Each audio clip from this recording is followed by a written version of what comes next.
So we were at an event last night, you and I. Yep. And it's something that you and I work together on. This podcast, whatever we're doing here, may be a local thing, may not be a local thing. Because I typically don't talk about Evansville a lot, just in the big podcast thing. But we are from Evansville. We're in an organization together that's a non-organization called 100 Guys Who Care. It doesn't exist. It doesn't exist on paper. There's nothing on paper. But we're moving the needle for a lot of people. We are, man. Powerful meeting last night. I tell you what. I mean, we've consistently raised over $10,000 a quarter for the last six plus years. Well, yeah, I heard that was our first meeting for the 7th year. Yeah. Oh my. Pretty amazing. And you've been involved for a couple years. Yeah. So yeah. And when you first saw it, I know you were super excited, and I love seeing that. I literally was like, "What arm or leg do I need to give you to get in this group?" And you're like, "It's not that complicated." Not quite like that. Wait a minute. You said only 100. I know you're full already. Like, no, it doesn't stop at 100. And I couldn't wrap my mind around. What do you mean, 100 guys who care? Like, I want to be one of those 100. But we welcome all the guys that care, want to help our community. Oh yeah. So I got all my fingers, all my arms, all my legs. You guys didn't take any of that. I know. Well, you and I had done stuff before together in other capacities, and we may or may not get into some of that today. But I do know, like, one of the main drivers for me wanting to sit down with you was just for as long as I've known you, you've had a drive and kind of an up. Some people misunderstand that. Well, I mean, so I've had people say they think that it's fake. Yep. On you. I believe it. And specifically. And so, I'm not going to. No, let's talk about I'm not going to pat my own back, but what I'm going to say is I defend you because I've been around you in good times and in bad times and whatever. I don't know all your motivations. I don't know why you do what you do. That's part of what this conversation, I think, might get into some of that, whatever you want to share or not. Mm-hmm. But like for me, so I wanted to sit down because I'm inspired by people that are passionate, that are driven, and I'm passionate and driven on the things that I find super important. Right. And things that I feel I'm helping to move the needle outside of the organization and we work in together. Yep. So I guess, kind of start from the beginning, who is Shawn King? What was his childhood like? Yeah.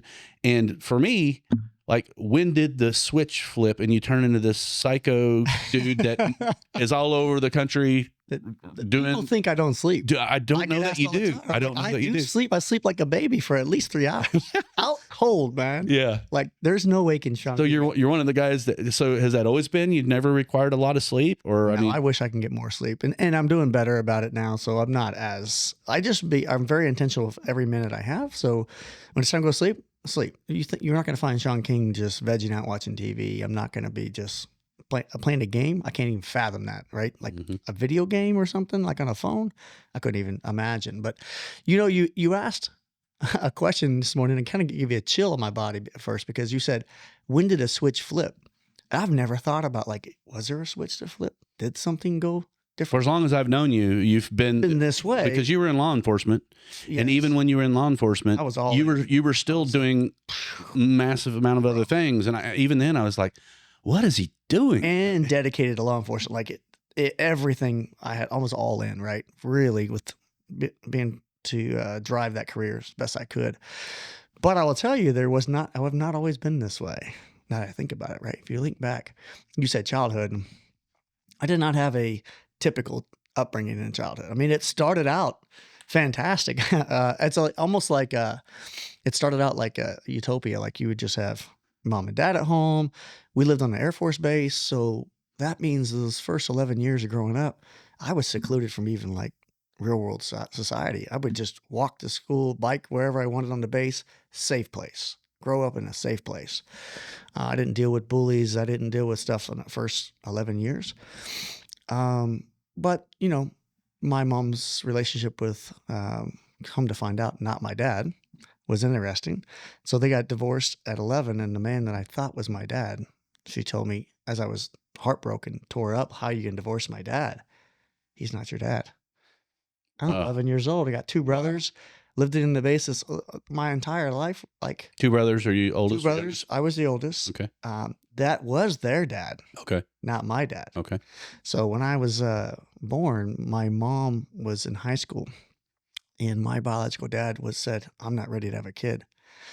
And so my grandma kicked my mom out, said, you're not having a kid in my house. So we slept in Kmart parking lot for the first 6 months I was born. Wow, stop. First of all, what you said about your mom getting kicked out, that was very normal a long time ago. Yeah. So we're talking 78. Yeah, I mean, so like, there's so many stories about kids getting, young people who get pregnant getting shipped off to other cities or put on a train and sent to a boarding school or whatever. And so that was a very common thing. So I don't know how much you're going into with this story about your mom and how everything went, but that was a fairly normal occurrence back in the day. So anyway, continue on. She met Dale Dossett, and so we went from a Kmart parking lot to a home on Travis Air Force Base. So we lived in Fairfield, California. So quickly we moved in, and he raised me like his son. I didn't know any different, right? So, but I did live on a safe space on the base. I didn't, you had birthday parties. Everything was just okay. You skipped something there. You said your parents divorced, and who you thought your dad was divorced, and then you were in parking lots. Well, no. So I was born. Okay. And we lived in the Kmart parking lot from 0 to 6 months old. Like my mom, she had to figure it out on her own. Gotcha. So she had deal with moving out of the house and taking care of a newborn without any support. Now, I will share with you that at 11, when I was crushed, that's not your dad. I'm like, yes, it is. And she had to prove to me in all the baby pictures, going through the baby books, that, see, he wasn't in a single picture. See, not until you were this age. And I was like, are you kidding me? But I immediately went to, well, then who is my dad? I want to meet that man. She's like, what do you mean you want to meet that man? He wasn't around. I still want to meet my dad. I want to talk to my dad. At 11 years old, I want to meet him. Right? And she's like, well, he doesn't want to meet you. How do you know? She's like, well, I've had contact with him this entire time. I'm like, what do you mean he doesn't want to meet me? Why would he be in contact with her the entire time? He's paid child support since day one. Okay. And slept on his shop floor, the place he worked at. He couldn't afford a home. Wow. But he would always make sure he paid that child support. I got goosebumps. Okay. Right? So I'm like, okay. We're less than 5 minutes in. I think I got goosebumps. That's good. I'm getting them too, because this story is raw and it's not really shared with lots of people, right? Okay. So, I want to meet the man, because the apple doesn't fall far from the tree, right? I am who I am. Like, where's the genes come from, right? Sure. So at 11, I'm driven to figure this out. And so she reaches out to him and says, hey, this is what's happening, getting divorced, blah, blah, blah. Your son wants to meet you. And my dad at first was a little pushed off. He wasn't ready still. I would know, I'm embarrassed. This is all, so years later. Was he in high school too? Then were they both in high school? Yep. And so how old would he have been? Maybe he was 19 or 18 and she was 7. And then whenever you tried to reconnect, he would have been 29 or 30. Okay. Still trying to find his way. At that time he was working as a salesman for industrial supply company. So yeah, DNA, dude. I don't know. Something's happening here. Right. Oh wait, we get into I know. Wow. So, when she has a divorce, we had to move out. So now we're moving a lot. Like we're, an apartment. We went from a utopia, like on a safe space. At 11, I'm going to schools that are not on the military base, and we're living in a town that's a little bit rough, and we don't have money, right? There's no money. Mom's a waitress. There's 3 of us, 3 boys. You're trying to eat.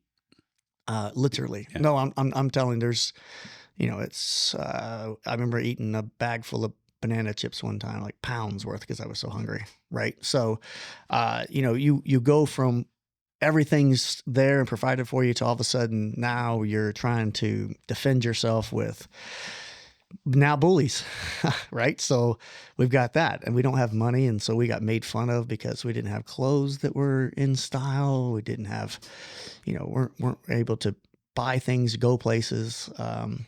So completely switch, right? Went from being naive to, oh my God, what's going on in this world? This is tough. And so I got picked on a lot. But anyways, back to my dad. I wanted to meet him at 11. So it didn't happen. He wasn't prepared for it. Little excuses. It was never, I don't want to meet him. It was like, yeah, let's set it up. And then I would be waiting for 11 a.m. on Saturday, and I'd be standing out front. Oh. Okay. And she's like, and, no cell phones really at that time. So she's like, he should be here. And then hours go by. I don't think he's going to make it today. Damn. Yeah, there's movies about that. Right? And at the same time, my dad that raised me. So now we're talking this year period, visitations, because the two, 3 boys, well, they're divorced. So you would go see dad on the weekend. I called him dad. You would work during the summer with him, stuff like that, but go see him on the weekend. It got to where they were fighting so much that when we would have our bags packed to leave for the weekend to go see dad, to make an inconvenience on my mom, who was trying to date and courtship other people, he would be like, no, I'm only taking my kids. You got to keep Shawn this weekend. And so literally bags packed happened several times. He'd be like, you're not coming with me this weekend. You got to stay with your mom. Just because she had plans to go to town and meet somebody, or had an event planned. And now she's got a 12-year-old kid with her, right? And so I watch my brothers go, and I'm like, And then my dad's not showing up, right? So like, what the fuck? What's wrong with me? Right? Yeah. Okay. So eventually it wasn't me. My dad did show up, and it was him. He was having a hard time talking through. And years later, we've talked about it. It's like, you don't understand the struggle I had to go and face my son that I left, right? Mm-hmm. So when we did meet, the moment, I remember it was in Fair Oaks, California. I remember the house. I think it was Fair Oaks, California, but I remember the house. It was 5-acre ranch. We weren't supposed to be there. We were squatting. Didn't know that. Found out years later. The bulldozer came and pushed the house over, and our shit was still in it. Oh my God. Anyways, wow. So we were squatting. We thought we were living high. Like this 5-acre ranch and a house on it. But I remember when I met him, instantly I was like connected. Almost immediately, like, holy shit, not a stranger. Boom. You can't, like, it's hard to describe. Imagine never meeting your dad, and then eventually when you do meet him, in that second, you feel a relationship connection, right? So when we were walking around the property, that's what we did. We walked around that 5 acres, just him and I talking. And there was just so many similarities in thought process and connection. And so from that point on, we've had an amazing relationship. Like, we worked through that and visitation. So now I'm visiting my real dad. I'm visiting my stepdad. I call it dad, right? From 12 on. But in that era, in that same time period, my mom was dating other men. Dan Ford was in my life. Well, he was a contractor. And so about that time, we were living in that house that we thought was amazing. But come to find out, the firm he was working for, the contractor he was working for, bought that property to level it, to put in houses, or a couple of houses, something like that. And he knew that there was a delay in the project. Nobody would be looking. So we literally moved into the house, turned the power on, and it would be a gravel drive. We'd go back there. Now, that area, there was a high end. Kids were showing up to school in Lambos and Lamborghinis. Like, look where I came from. I was in poverty almost in Fairfield. She met this guy. We moved over here, and all of a sudden we have no money still. My mom was sewing my clothes together out of fabric, like with sailor print. Shorts and shirt would match. Okay. Going to the school where kids are showing up in exotic cars, wearing high-end clothes. You're talking about an extreme Boom, boom. from one to the other at age 12. Age 12. And not even understanding the difference, right? I remember my biological dad coming to a play at that school I was in, and he went to the restroom, and a kid was in the restroom, and he looked at my dad, and somehow the kid said, "Are you the dork's dad?" That's my dad's like, "Shawn, yeah, he's the dork." That's what I was. And you were a dork. Yeah, I was a dork. And my dad, that's the first year he gets to know me. He's in a restroom, and the guy's like, "Are you the dork's dad?" Well, damn it, right? But I was the dork. I was the kid that when they would pick who was going to be on what team, I'm standing there going like, I want to play. Right. And I'm like, oh, get on that team. Right. I had no athletic. The last chosen. No athletic ability. Yeah. I had no way to communicate with kids. I mean, I just didn't. I was sheltered, and then I went into getting bullied to, now I'm out of place completely. Right. Didn't fit in because, whatever. So it was a short period of time before they bulldozed the house down. So like, literally, we came home one day and they were bulldozing down, realized that we were squatting in the house. So they had to stop what they were doing. We had to pack our shit up. He got fired, obviously. Right. Okay. So now we have nowhere to go. So he tell Dan, Ford. This is my mom's husband at the time. And I'm like 12, 13. I don't remember, somewhere in that range. I got a place in Arizona. And at that time, Dan Ford was a professional motocross racer on the side, as well as a contractor. And so I was emulating him and starting to ride motorcycles myself at that same time. And he said to me, I got this property in Arizona and you can build a motocross track on it and ride your bike every day. Sign me up for that. I didn't need any more of the details. Like, yes, let's go. Let's go. Well, maybe not, like he explained it, right? So we end up that summer, we drive to Arizona, and we drive like in the middle of nowhere. I'm not talking, yeah, we went through Tucson, and his parents lived in Tucson, but they owned 10 acres out in a town called San Manuel, Arizona. And I remember we arrived in a van and an old RV that he borrowed from his parents, and a van, and all of everything packed in there. And we arrived to this 8 miles down a dirt road, first off, from a town that had one stoplight, one gas station. That town was an hour and a half from Tucson, south by the border.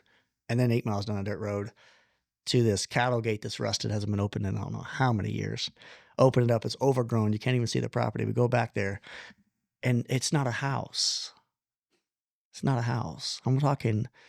It was, I recently just went back. So it was like 25 foot by 25 foot block cinder wall. That was a well pump. There was a pump. There was power and a well in that block wall. That was the house. I've seen a lot of those, and I've traveled to Arizona quite a bit, and you see a lot of those old things, and that's just the way they did things. That's what he told us we were living in. And we're like, what? Huh? So he's like, well, we'll build it out this summer. What, a bedroom up here, a kitchen over here, da-da-da. Remember, he lost his job. We have no money. The guy doesn't have a lot of skills. Come to find out, he was using drugs and an alcoholic. I found out years later. Didn't know that, right? So here's this well pump house shack thing, and we're in the country, and I still think it's cool because I can ride my motorcycle. We're going to build this thing out. I'm still thinking. You've got visions. Yes. You got visions of what it's going to be. We create a garden, and we're growing our own vegetables. We're hunting rattlesnakes and skinning them, right?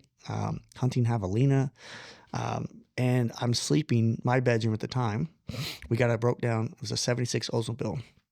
And I went back and got pictures of this recently, but I slept in the back seat and my clothes were in the front seat that summer, right? We had to dig holes to use the restroom, right? Now we've lost about a year in there. So this is of 7th, 8th grade. I'm going into freshman year. So 7th, 8th grade was the transition from Fair Oaks, and we spent a little bit of time in Tucson before we actually went down this property. But we're digging holes to use the restroom, and we're showering with the water hose out of the well pump shack. That's all we have is that running water. And the brothers, we would all share, like hold the hose over your head, stand on the trailer, shower in front of everybody, like just right there in front of everybody. And so I slept in the car. My brother slept in the RV. My youngest brother did, Dale Dossett, who's here in town. He has the same name as our stepdad. Well, there's 2 Dale Dossets as a junior. And Charles slept on the patio that we built on top of the block. So we first built the 2nd floor, and it was just wide open. But anyways, he slept up there. And that was going into freshman year. Like that was it. Going into freshman year, digging a hole to use the restroom and showering in water. So we went from not fitting in from a high-end area to now we're in the middle of nowhere and we got to build this house. But we learned so much in that time period. I mean, I learned how to shoot a gun, at least to a degree of ability to protect us from the javelina. We always had a gun sitting there because they were running. And if you get between mama javelina and the babies, it's over, right? Right. So we had dealt with that, and we had 10 acres to run on, and then we had tons of acres outside of that to run on, take our motorcycles and ride to the extent that we could. I couldn't afford really parts and gas, so it's kind of a big deal to have some gas to go and ride. And worked on the house. So quick story, I'll tell you, scorpions are a thing down there. When we eventually did get a 2nd floor on that next year, we had to put our bed in metal coffee cans full of water. And so the bedpost would be in the coffee cans. So if a scorpion would climb up the bedpost, it would fall in the water and hopefully not get onto the bed like that. You had to beat your shoes every time you put them on, right? There was one night I was asleep before we got the house to a point where we could sleep in it. Sleeping in the back seat, and no AC. It's hot as balls. Mm-hmm. So I'm basically in underwear. That's all I'm sleeping in. and you're in that moment where you're asleep, but you're kind of awake, and I feel something crawling on me, and you're not awake enough to realize what it is, and I remember it was crawling in the front of my shorts, my underwear, and so as I start to realize there's something moving down there, I just instantly smack myself, boom, and smash whatever it is. Get out of the car, got moonlight, can barely see, and I pull out what's in my crotch of my underwear, and it was a scorpion. Oh my gosh. Yeah, I had killed it before it stung me. So here I am freaking out. Those things almost glow in the dark a little bit. You can see it. My brother had already been stung twice. We had already taken him to the emergency room. This is, over that summer. So it was a thing. It's like, damn it, these things are fucking everywhere. Mm-hmm. And both times he got stung, we had to rush him to ER. It was not a good deal. So I was petrified of it. But funny story. Yeah, I smacked myself in the middle of the night. Only Funny. found out there's a damn scorpion. I thought my life was bad. So it's interesting. There's some parallels here. Like my dad's homestead, which I grew up on an adjoining property. When I was born, we lived in a trailer, and it was a trailer that was handed down from an uncle, and we lived on my grandma's property. And anyway, they didn't have running water in the house or a bathroom in the house until the late 1970s. So just from a parallel perspective, my dad grew up kind of in the same thing. There was no running water in the house. They had a pump outside. So you did the PTA showers. Yeah. Didn't matter what the temperature was. And living in Indiana, you had to get in where he told me the outhouse was from the main house. I mean, it was 40 yards. Yeah. Maybe. So whatever time of the year it was, you had to go to the bathroom. And needless to say, when he says, I got to go to the bathroom, he goes and he's done in as quick a time as you could. It's funny, yeah. And I only told you that story to say my dad hand built the house I grew up in, which is an A-frame, and I think a total of like 800 square feet or something. It was very small, but it was built out of wood, and we had cockroaches. Oh, which were the big flying ones, and so I have nightmares and stories of ones landing on me in the middle of the night. Same kind of deal. You're like, just freak out, panic, don't know what it is. You're swatting yourself. I don't think I ever swatted myself in the junk, though. So you had me on that one. I did. Yours is much more extreme than mine, but there's a little bit of a parallel. I wish it wasn't, right? Well, I'm thankful it made you who you are, man. It made you who you are. When you start unpeeling this, you start to realize, like, oh, there's a little bit of reason too why I may be so driven, or people would consider it driven or determined to continue my journey and continue learning. Now, I'm not telling you all this stuff because poor Shawn. I'll tell you right now, I will do every single step of it over again and not change a damn thing. Everything. Looking back, there's a reason why I went through every part of that journey, and I'm happy where I am today. I love where I am today. So if I go back and say, well, poor me, I didn't have clothes in that school, or I got kicked out of it. No, what? All that shit made me who I am today. That's experience. So what I go through now and what I went through then is a part of the journey, right? I'm excited about that. So you got first world problems now. Yeah, right. So it just builds who you are, builds that character that people talk about, and I believe that there's a reason for everything and a reason why it happened. So, that whole journey getting to high school, from living in the country and taking a school bus, I didn't have my first girlfriend. I didn't ask a girl on a date, I think, until a junior year. Like, that's never up until that point. I didn't have time for it. When I went into freshman year, I was really the first time I went to really sports. I tried 8th grade, maybe a little bit, cross country, but freshman year of high school, coming out of the middle of nowhere, Shawn King was always this dork, right? Didn't know friends, didn't date nobody. No sports. No sports. And I had PE class, and Coach Ortez, that's who it was. I actually just recently saw him, found him on Facebook. PE class, he took everybody out there, made us run a 400-meter dash. This is like right in the beginning of freshman year. And I just went after it. I don't know why. Just went after it. Broke the school record in a PE class for a freshman. And ran like 53-1 or something like that. Having never trained or prepared for that particular run. You didn't know what was coming, so you just kept running. It's like, what?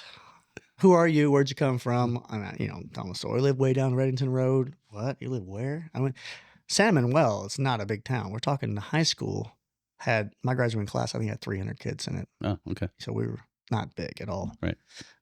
Might have not even had 300, honestly. It was small. Recently went back there too. But only high school in the area by quite a ways. Well, Yeah. that's it. We had one stoplight, one gas Right. station, one grocery store. Like, that's it, Yeah. right? We were actually south of Biosphere 2. If you ever heard of Biosphere 2, that was Oracle, which was 45 minutes from us. Okay.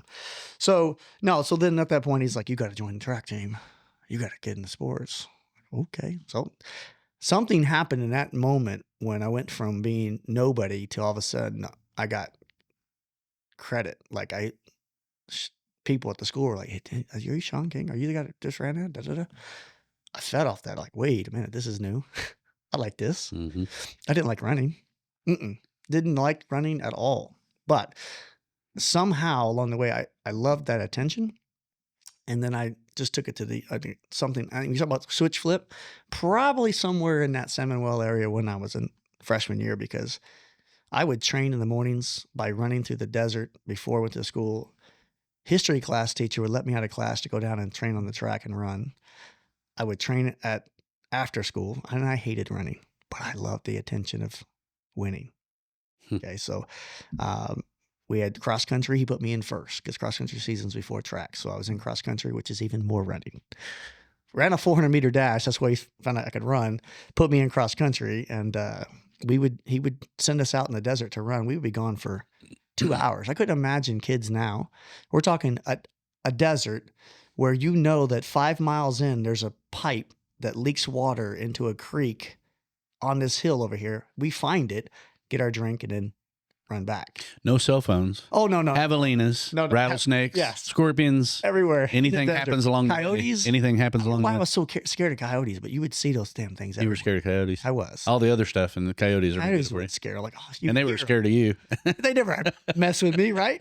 But the coyotes is what. Javelina. I was there. I was definitely scared of Javelina. I remember we tried one charge at us one time, and my stepdad Dan at the time, Ford, he shot it, and a bullet just bounced off its head and it kept coming at us. I was like, holy shit, they're climbing trees, right? So those things are beasts. Like, you got to know what you're doing to put one of those things down. But generally, they don't mess with you unless you're messing with them or a baby.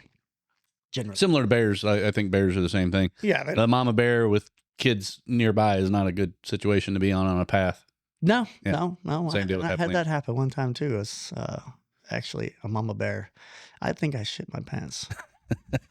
I was cutting trail up in Alaska one time for our teen camp. I got invited up to and cutting trail up there, and literally in the middle of, nowhere. We're cutting trail. We're living on the trail and cutting trail, and the bear was on the trail, and the bear didn't attack us. But seeing the bear in the middle of nowhere, I'm a young kid. Yeah, I think I damn near shit my pants on that one. Right. So. I could have seen, based on just your story up to this point, man, I could have seen you being some kind of adventure traveler, going out and just cutting a trail. And well, that wasn't by my design. I was part of a teen camp. So it wasn't like Shawn King had any experience or know-how. Right. They were troubled teens. This was in Omak, Washington. It's my uncle, my actual biological dad, heart attack here. My biological dad's brother. He helped troubled teens. That's what he was, counselor. Right. And so once a year, he would take a group of them. This is a mountain man. He lived on 500 acres with horses and things, and then had millions of acres of access behind him. So he would just go off the grid, right? Whenever. So he would take these kids up in the wilderness just to show them a different perspective from the city life there in Washington.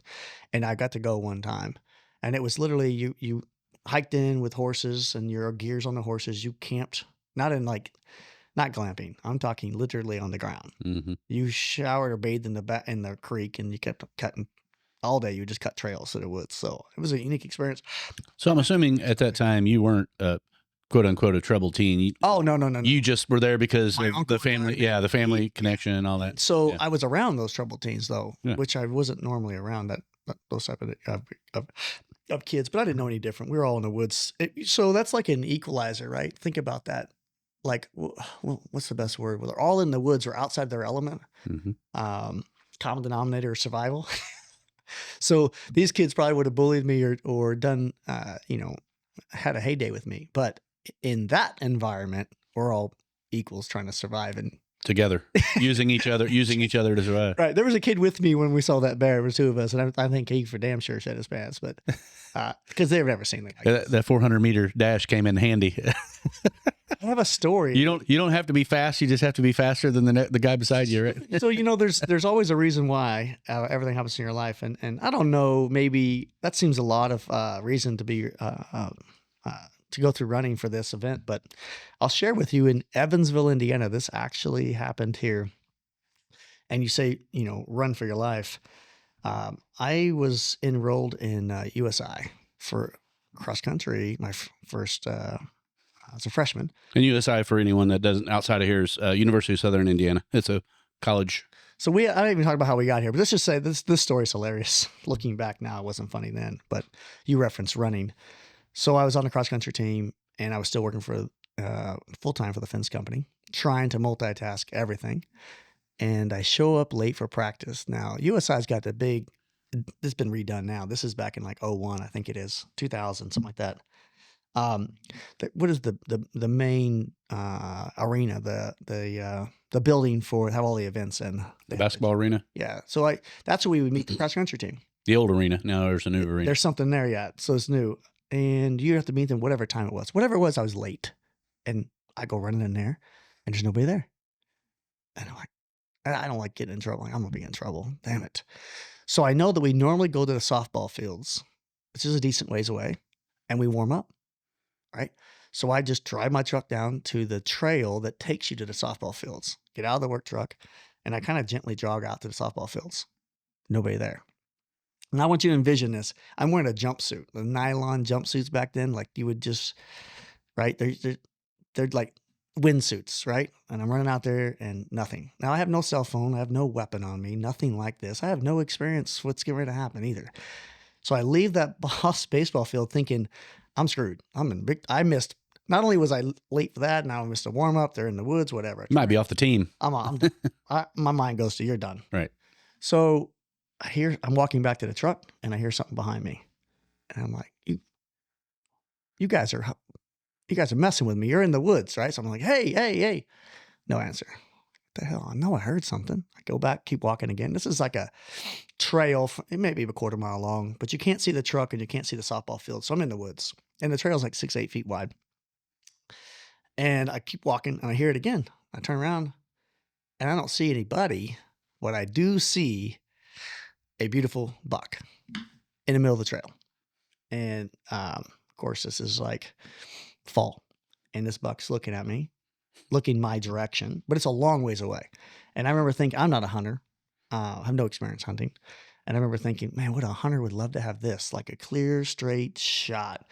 Now, granted, it's probably not a good shot, knowing what I know now, because he's looking right at me. Like, right. It's not broadside. Head on. Yeah. I didn't know that. I'm like, oh, look at this. What would guys kill for this? And I'm standing there looking at this thing, forgetting the fact that I'm kicked off the team and life is over, right? And I'm like, oh, man, that's so cool. And then it just starts walking towards me. I'm like, damn, does that thing not see me? I'm right here in a bright blue running suit. Keeps walking. I'm like, damn, that's an easy shot at this point. Keeps walking. If I had a gun. Yeah. Well, I don't even know. I mean, really, keeps walking. And pretty soon I'm like, oh, this thing does not see me. I'm in the middle of the trail. So I take a step to the side of the trail, and where all the thorny bushes and all the vines start, undergrowth, all the ground vegetation. It keeps walking, and I swear to you, right, walks until it's parallel with me and looking down the trail. And I'm like, that's the coolest thing ever. 8-point buck. I got a good look at it, and it turns and looks straight at me. And that's when I realized, like, oh, wait. I don't speak deer. I don't, hold on. This doesn't seem good. No way. Okay. Time out. And I'm like, what do you do? Like, I don't think this is going to be a friendly confrontation. No. Right. And it just lunges right at me. Snorts first, and then it lunges at me, puts its antlers down, and comes at me. And I remember I was a wrestler in high school. And I just sprawled out, grabbed the antlers and sprawled out. And my legs go into the sticky bushes. I grab both antlers, and because he's rolling his head towards me, the antlers actually go into the dirt, but I'm holding on to both of them. And I'm there for a pause for a second thinking, what now? What do we do now? Yeah. What the hell? And I remember it's Both hoofs are up in front of me and or in front of its head, and it's got its antlers down. And all of a sudden, I'm holding on to this thing, and I'm thinking, okay, you got to get out of here. How am I going to do this? And oh my God, the crazy thoughts that go through your head. I literally had this. I mean, it calculated all in a nanosecond. This is what went through my head. What would Coach think if I come out of the woods with this deer over my shoulder dead? That'd get you back on the team, I think, for sure. Dude, I mean, why would you be thinking that? You might become an Olympian, and he's going to put you on some kind of a. My mind goes to problem solving. Oh, I can fix this whole problem. And I remember thinking, so how do you kill this deer? And this is like maybe a second that has transpired, and all these thoughts. Everything slows down whenever you're in those kind of things. And I'm like, I'll break its neck. I'll just break its neck. I got leverage. I got antlers right now. I'll break its neck. Right. No. So this is what happens. I remember preparing myself, and I'm like, okay, down on this side, up on this side. I mean, I don't know. Maybe there's 2 seconds in. I've already calculated all this. And this thing's starting to pull back out of the ground, come backwards. And when antlers come out of the dirt, I got nothing. The earth he was holding himself down, not Shawn King. Okay. So he comes back up, and I remember going for it. I'm like, this is it. You got to go. Snap it. Well, if I were to go outside of that telephone pole out there and try to flip it upside down, that's how much his neck moved. Oh yeah. Nothing. Right. He's probably in rut, and everything was thick, and he'd been fighting. He thought you were the next buck he was fighting, I guess. So I lost a grip, obviously, because his head didn't move and my hands did. And so now I'm free. But I'm not free. I mean, I'm free of his antlers. He comes back at me this time. I missed the second time. So I grabbed one antler of my left arm, remember? My right arm missed and went through the antlers. And now it's stuck between my forearm, stuck between his antlers. And now he's not in the dirt. So he's kind of moving his head back and forth like this. Sounds like a broken arm waiting to happen. So it's wrenching my arm back and forth. And I'm like, oh, no. I'm done. And now I'm in the thick of the sticky bushes. And I remember thinking like, well, this is it. How we go out right here. Next thing I know, I'm in a tree, completely in a tree. Unfortunately, I wish I had proof of all this stuff because it's unbelievable to listen to, but I'm in a tree and that deer's right below me. The buck's right below me. But this particular tree has no freaking branches where I'm at. It's just a trunk. And I'm wearing a nylon jumpsuit and I just fought for my life. So it means I'm completely out of breath. I don't know how many seconds this was, but my heart rate's through the roof. And my breathing is so heavy that every time I exhale, I slip down that tree. Oh, right? And that freaking buck is just sitting down there. It's probably only 10 feet. I'm not that high up there. But I got nothing to hold on to. Coming down. This damn buck does back up. It like backs up, looks at me, backs up, looks at me, backs up, looks at me. And here's the point I'm trying to get to is that my feet hit the ground. And that deer I could still see it. But it wasn't like in my face anymore. Now it's, 25, 20 yards away. It was close enough that I had a choice to make. Climb back up in that tree with no limbs, right? Or run toward my truck was the opposite way of that deer. As fast as I have ever ran in my life. Out of breath by I had to. So I did. I took off towards that truck. Oh my God. Like, he didn't follow you. He didn't follow you. I didn't even open the door to the truck. I had a utility bed. I jumped over the utility bed, through the ladder rack into bed, and stood up, and there was no deer anywhere. He didn't follow me. Right. But I didn't check. I remember getting on the CB radio, told the office what happened. They could not comprehend. They're like, what? Forget that. No cell phone. Go back to the front auditorium or the gym. There's the entire team right in the front lobby. And I'm like, what? So I come in there out of breath. Thank God I'm ripped. The arm is ripped. There were some battle scars. There's blood, right? And Coach is there with some of the females from our team. And I'm trying to tell us the coach I'm out of breath, and Coach is not believing a damn thing. It sounds unbelievable hearing you say it. I know you're telling the truth. So the female, would you believe it? So the girls are telling me, the girls are standing there, and I'm telling a story, and they literally said, "Oh, you mean that deer, that nice deer by the softball fields? We were just petting it yesterday." What?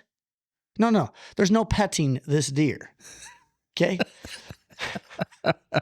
Come to find out, this deer had attacked a few other people on our at USI. USI security did put that deer down, so there was a lot of truth to this. Okay, all right. And I got the coach believe what he could of it, and I didn't get kicked off the team, but I did not go back. I haven't ran on a cross country team since. That was it. I was done. And nor have I hunted until a couple of months ago. Never hunted until a couple of months ago. And I'm just like, I have no desire to go in the wood and fuck with any deer. You all can have your space and I'll stay here. And then a couple of months ago, a friend of mine begged me to go. And I'm like, I'm on my cell phone all the time. Can I use my phone? Yeah, then fine. I'll go sit in a deer blind. Sat in a deer blind for like an hour and a half, 2 hours. My phone, it was beautiful, peaceful. And I just did all kinds of stuff. Made TikToks and YouTube. Mm-hmm. And then I saw the first deer come out, and I remember asking and texting. He was in a different blind. I said, "How far can these guns shoot?" He's like, "Well, if it's 75 yards, drop it." I had a 30-06 borrowed from him. This is his kid's gun, I believe it was. Thanks. So it was over 75 yards, so I didn't take the shot. I can't walk. I'm like, I don't want to just shoot. On my mind, I was thinking, if you shoot and miss, everyone else scatters, everyone else is screwed. Whatever. Not a hunter. Don't know any different. So time's running out. I'm watching the clock. He says we're leaving at 8:15 or 8 o'clock, whatever it was. And we're running out of time. Another deer comes out, but it's way further away.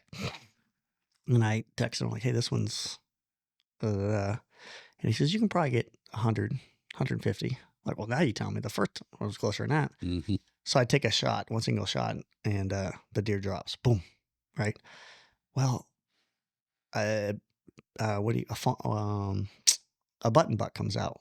Like a yearling, a small. Yeah, so I didn't smaller. shoot a buck. I shot a doe. A doe, yeah. Button buck comes out. Look at mama. And I text him, like, what do you do here? He says, well, I normally shoot the button buck because it's not going to survive. Boom, drop that one, right? And then a buck comes out further than both of those. Oh, my gosh. And I didn't even ask at that point. I'm like, this brown is down, right? So boom, 2 shots. So I had 4 shots, 3 deer in there. And when he came over, he's like, what the hell you keep shooting for? I'm like, you told me to shoot him. And he's like, yeah, but you dropped him. Yeah, I did. And if we were driving up, he goes, how many did you drop? I said, I think 3. He goes, what? And here we go. It was 260 yards. Oh, wow. It was the furthest one at a buck. And he's That's walking in circles like, what am I going to do now? What the hell have you done? I'm like, you just told me to shoot. So he knew the deer story previously. He's like, I think you just got your revenge. I said, well, I'm out. So that's my deer hunting story. I probably won't go hunting again. It was fun. It was a blast, but I definitely got my fill there, going for revenge back. I can't see you sitting still that long. Like even you sitting here for this long talking is a long time. Yeah, it's but you know what? I'm getting better at it. And at that time, the sunrise. We did go hunting that night and the next morning. I was kind of like hooked there for a minute, but I was really enjoying the peace and I didn't shoot anything else for the next day and a half. Right. Yep. I even saw bucks, but I'm like, he told me, he's like, don't shoot anything unless it's a trophy buck. Okay. Right. Just done. Don't shoot anything. Fair enough. So, I didn't shoot anything else, but the time sitting there watching the sunrise and then hearing just nature, for me, it's not normal. Right. But I'm on the phone. So I'm connected. I'm not sitting there. I'm connected I'm working, but that's peaceful to me to work in that environment without chaos around you and somebody asking you a question. Hey, what's going on? That's peaceful. And that, I got to do more of that, getting back to, less stress. Big believer in less stress, more finesse. That's well, I mean, yeah, you got a lot. There's so much cool stuff. So I've deer hunted most of my life. Wow. Well, I say most of my life. There wasn't deer around when I was young. I grew up quail and rabbit hunting, so I was out in the woods all the time. Definitely never done that. Super fun. Much more hiking energy. You know, you're moving. You could walk. I don't know how many miles we'd walk in a day, but I mean, my dad would get permission to hunt farms with thousands of acres, and so we went until we got our limit, and it could be just exploring those acres. Oh, it is. Right? I mean, you're spending time with your dad and enjoying, but I mean, deer hunting is completely different. So I mean, you're sitting there trying to be as quiet and as still as you can. So there's some meditation principle there. You're watching everything wake up and watching everything go back to sleep. It's kind of cool. Yeah, I mean, and the best times are when you don't have a phone. You know, I haven't done that yet. Oh, I know. Well, and it's hard. It's hard because you use your phone so much, and I know people rely on you. Right. But I mean, it's like times like this morning we woke up and there's no AT&T outage across the, you know, how I don't know who it's affecting a massive amount of people. Anyway, but for me, deer hunting is it's a annual thing that I don't shoot a deer typically once every few years. My wife doesn't eat deer. Yeah. And so I'm only going to shoot what I eat of anything. And, but there's something about it from a rejuvenating reset, whatever, that my body knows come October, Really? like I start waking up differently. My whole system changes. I mean, so it's really something I've adapted to, but I highly recommend you coming, anyone that can have some kind of a practice that is a reset. Daily meditation is fantastic for people that are super stressed out. It lowers blood pressure, does all that stuff. But there's something about being in the woods. It just, I do love being in nature, right? So if I don't, just because I don't hunt, don't mean and it doesn't mean I don't enjoy going out to the woods. oh, sure. Recently in my travels, I met some guys in Florida, like Central Florida, and they had some property in Central Florida. You know, there's a lot of ranches in Central Florida. It sure is. And there was a ranch behind them. They're like, hey, you want to go for a ride on a UTV? And it's beautiful back there. Central Florida. We go through the gates and go to this back property. And there's a guy who's an Imagineer from Disney, retired, bought this property. It looked like Africa. Like it was gorgeous. Like, this is Florida? Massive trees and wide open plains and cattle running around. And man, for that 45 minutes to an hour before the sunset, I was not on my phone. I was off the grid. Like I didn't even want to look at the phone. I was just, oh my God. Taking it all in. What? Right here. And it's behind this man's house. And we go, every other day back here. Poor guy. What? What? There's a new goal. Level up. I thought my space was hot, was something. That's wow. But but then we went and fed the cattle. He has cattle too, so like it just quickly moved from, or prior to that, we're out, had to go to the feed store, buy the cattle, buy the feed, go feed the cattle, and move. Like there's just stuff to do. Like it's not just relax, and all that doesn't just sit there and look that way. Someone's got to maintain it. And so obviously that property is maintained by somebody, and he's got his property he's got to maintain. And you could see that people working together, and it's not just sit back and it's not, and it just happens. Right. They were cutting trail, they were clearing land, and a lot of activity out there. It takes a lot of work. Heck yeah. But I got to enjoy it for a little bit and then leave. Right. You don't have to take care of it. I don't take care of it. You can pay for access and let somebody else do all the labor. Yeah. That's I mean, good. talk about paying for things. I've recently heard somebody, they said, as you go through your journey in life, you earn money, and that money and that cycle, you get paid for your time. And then eventually you start using the money you made to buy time back, right? So you're buying time with money. And then the last part of the puzzle is money making money. Yeah. Right. And so I'm in that middle phase where I spend money buying time, whether it be convenience or something of that nature. I don't really get paid by the minutes I work anymore. Now I'm focusing on taking that money I do make and buy time to eventually get to a point where money's making money and I don't have to buy time anymore. Like you have all the time and the money's doing its work by itself. Right. Not at that phase yet, but somebody said that to me. I'm like, oh, that makes a lot of sense. We all start off with a job, an hourly job, or get paid for your service. If you don't work, you don't get paid. Eventually you get away from that. If I don't work today, we're still getting a paycheck. Right. Mm-hmm.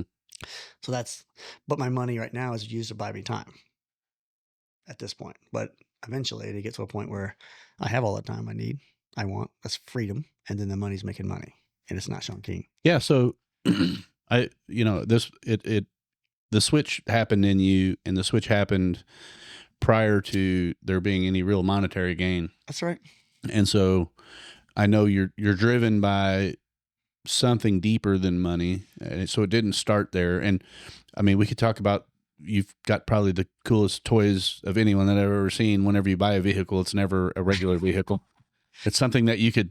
And we can argue there might be a reason for that that's not justified. Well, I mean, it's true. It's true. I don't know. I don't admit it. I buy shit and I'm like, why do I need that? I don't. Who am I trying to impress? I got to own up to that shit. Like, it's true. Like, I like those things, but why do you like those? Well, I mean, part of it from your, around here, around in our area, your vehicles were known because of their size and their flash and whatever. And I'm a marketing guy, and so there's some genius behind that. Whether you try, whatever. Yep. It worked. Right. For people knew the company based on, and your sign, I think, has a big truck on it. Maybe you're one of your first signs, one of your first. But the original lifted truck was on an accident. I just selfishly wanted to drive a big lifted truck. I don't know, maybe because I thought women would like me in a big lift. I don't know what my fascination was for a big truck that I wanted to, have. But I worked so much. I had one at home. It was a Toyota 4x4, but I worked so much. I told my stepdad, that's Dale Dossett, who had the fence company originally, I wanted to lift my work truck. And he's like, there's no way. You don't do that. That's a work truck. And I did it anyways. And he was pissed. But that got some attention. People are like, man, did you see that? It's a work truck with a utility bed on it that's lifted. And whether you liked it or you didn't like Doesn't matter. You still talk. It's like good publicity, bad publicity is publicity, and if you're in a neighborhood and you're doing work there and someone drives by, they're like, what is that monstrosity? Whether they like it or not, they see your logo. A little bit of attention meant that I was like, wait, we're getting attention for this? So we did a little bit more lift, You times 10 it or whatever, right. whatever the thing is. So if we can get 1x with that, what if I did this? Well, I get 10x, right? And then eventually we were well known for the big trucks, and we would live rent free in the back of people's minds, whether they thought that justified our ability to build fence or not. Right. Some people with the opinion, I'm not going to buy a fence from those guys because I'm going to pay too much. Because if they have that kind of money to put that into that vehicle, then I shouldn't have to pay so much for my fence. I'll buy it from somebody else. And then you have other people trying to say, I want to have that guy build my fence because he's obviously successful enough to afford that, that if there's a problem, he'll be able to take care of it. Two trains of thought there. Like, which one do you want working for you? You want the guy that's going to be out of business next week that can't survive and pay his family? Or do you want the one that's doing well? Well, that's the struggle in most businesses that I've helped over the years. It's like, and even the industry that I found myself in a lot of ways, is a race to the bottom. Mm-hmm. Because unless you're in a local sphere and your brand is well known, like we've got heating and air companies here in town that are some of the higher echelons ones that have been around forever. They're not going to be the cheapest, but they do consistent work. They're always going to be here. Predictable. They've got a good name, and most, everybody's going to have some tarnishing. Then you got ones that are fly by nights and they go in and out. So, and you got people with different budgets that they don't really care about some stuff. They'll take the risk. They just need, they'll take the risk. They just do what they got to do. So like in my industry, it's like, I'm not competing locally really with anyone, but even my company, people from other countries contact me about helping me do what I do, and cheaper, better, all the words that they could potentially use. And so as a contractor in any regard, you're fighting against that forever. And so like, well, this such and such gave me this price. Can you, and I'm sure there was a price where there was a period where you would match price, and it's like you just keep cutting it down until there's not really any meat on the bone anymore. And it's just, it's frustrating, but it's a real thing. It's a real thing. And how do you ever get around? I'm guilty of it because in my personal life, I'm guilty of doing that. I'm guilty of trying to find the cheapest one to buy, right? If I'm going to buy something in my personal life, I'm looking for where's the best place to get that. Sure. Right? I'm guilty of it. And then I got to check myself sometimes like, what the hell are you doing? You're doing exactly what you're trying to tell us not to do. Like, if you participate in the race to the bottom personally, then how are you going to promote the other thing about it in your professional career, right? That doesn't work. There's some growth there that I'm sure you went through. Oh, man. I mean, but every day it's a challenge. Oh, yeah. Because are you going to go to Amazon? Oh, yeah. Are you going to go to a local thing that, if they have it? I don't. Most things on the Amazon, I don't know if local people even carry it anymore. Unfortunately, and so my when I took over the business in 2001 in a disaster whatever thing, come to find out my stepdad had forged our signatures, me and my three brothers. So we owned the fence company in Evansville, Indiana. But I was 19 and my brothers were even younger, right? One's in high school and one was in the military. Just went to Bosnia when we learned. But through that nastiness, I didn't know how to run a fence business. All I knew how to do was build a fence. Been building fence since I was 8 years old. Dale Dossett, when he divorced my mom, he had a fence business in California, went bankrupt, had another one in California, went bankrupt. But on the summers we would work. And then he came back to Evansville, Indiana, where he was from, started a fence business. But unfortunately, he was trying to hide from the IRS because there were reasons. And so we started a fence company in town, Dossett and Sons at the time. My name was actually Shawn Dossett for my first 11 years of my life. I think I remember Dossett and Sons. Oh yeah. So it started here in 93. Okay. And we were owners, but we didn't know it. Right. Kids were. Right. It was just, and grandpa owned 9%, something like that. But anyways, you don't tell, and remember, this is the dad that raised me until 11, and I was in his world. And so I still called him dad, and the two brothers were his. So we would work for the summer and learn how to build fence, not how to run a fence business. And the business was going bankrupt again. But at this time I was married and had a kid living in Evansville. And I know enough that I said, I'm going to take my lifted work truck and I'm going to leave, and you can just have this company. I want nothing to do with it. And he said, you can't leave this because I can't run without you. Turned into a disaster, courts involved and all kinds of crap. And ended up, I was the last man standing. Owned the business, had to pay a local law firm here a lot of money to do that. Come to find out, the business was $384,000 in debt due immediately, with no long-term debt, no credit lines, no cash flow, no work, doing about $1 million a year. It was done. And this was still Dossett and Sons. Dossett and Sons. This was in 2001. I didn't know enough to know that it was over, but this is where I kind of made some mistakes in life. I was told I couldn't do it. I was told, you can't run this business, by my dad in front of everybody. And so I've done a lot of things in my life to prove a point that probably were not worth why. Yeah. Right? In hindsight. Why? In hindsight, what? Yeah. I mean, everything happens for a reason. I get it. I had to go through this journey. Sure. But damn, I lost damn near 10 years of my life to fix that, because somebody said, you cannot do it. And I said, watch me. So were you already in law enforcement at that time? Okay. No, this is 2001, 2002. And I remember a couple of local guys in town in Evansville, John Helpers and Rich Job were two of them. I built fence for these guys as a contractor, but when it's happened, I went to him and said, I don't know how to run a business. I have no idea what I don't know what any of this means. We even had the IRS come in, because you got to pay payroll taxes. Didn't know that. Yeah, right. Those are painful. Right. So they had to come in and teach me hard lessons about that. I'm like, you guys, blah, blah, blah, blah. So we learned how to pay, rob Peter and pay Paul in the beginning, and just build fence and grind every day. And then my mission was to prove that I could fix it, pay back everyone we owed money to. And I was dead set on giving the company to the first person I saw. That's why I kept telling everybody, I'm going to fix it, and I'm going to give this company away I'm not going to be in the fence business. I have different aspirations in my life. And at the time, it was computer information systems. So I wanted to just fix this, give it away, because it was the right thing to do. These people deserve to get their money, and the only way for me to do it is to build more fence and pay them. But I didn't know how to price jobs. I didn't know how to manage a business, hire people. Didn't know a damn thing. But luckily, there were some guys locally that gave me some advice. And I just took that and started studying more about how to run a fence business, or any business rather. Learned a lot about margins and markups, and we got to make a profit. Like, yeah, you need to actually generate a profit. So we talked about earlier about, finding the best deal. I learned a hard lesson that's not good for business, trying to race to the bottom. We weren't making any money for years. So I was trying to pay back money, and I wasn't making any money. So it was just getting worse. Right. And then by 2008, I had 7 companies in Evansville, but I still didn't really know what I was doing. Still barely making enough money. Looking back now, I coach this to other contractors. I was like a boa constrictor that was slowly constricting around me, and just, you didn't know what day you were going to be broke completely, but it felt like it every day. Tighter and tighter and tighter, and pretty soon you can't move. Well, you felt like waking up every day. Probably today's the day. Oh, it's over, right? Yeah. So then the economy hit 2008, and that was tough.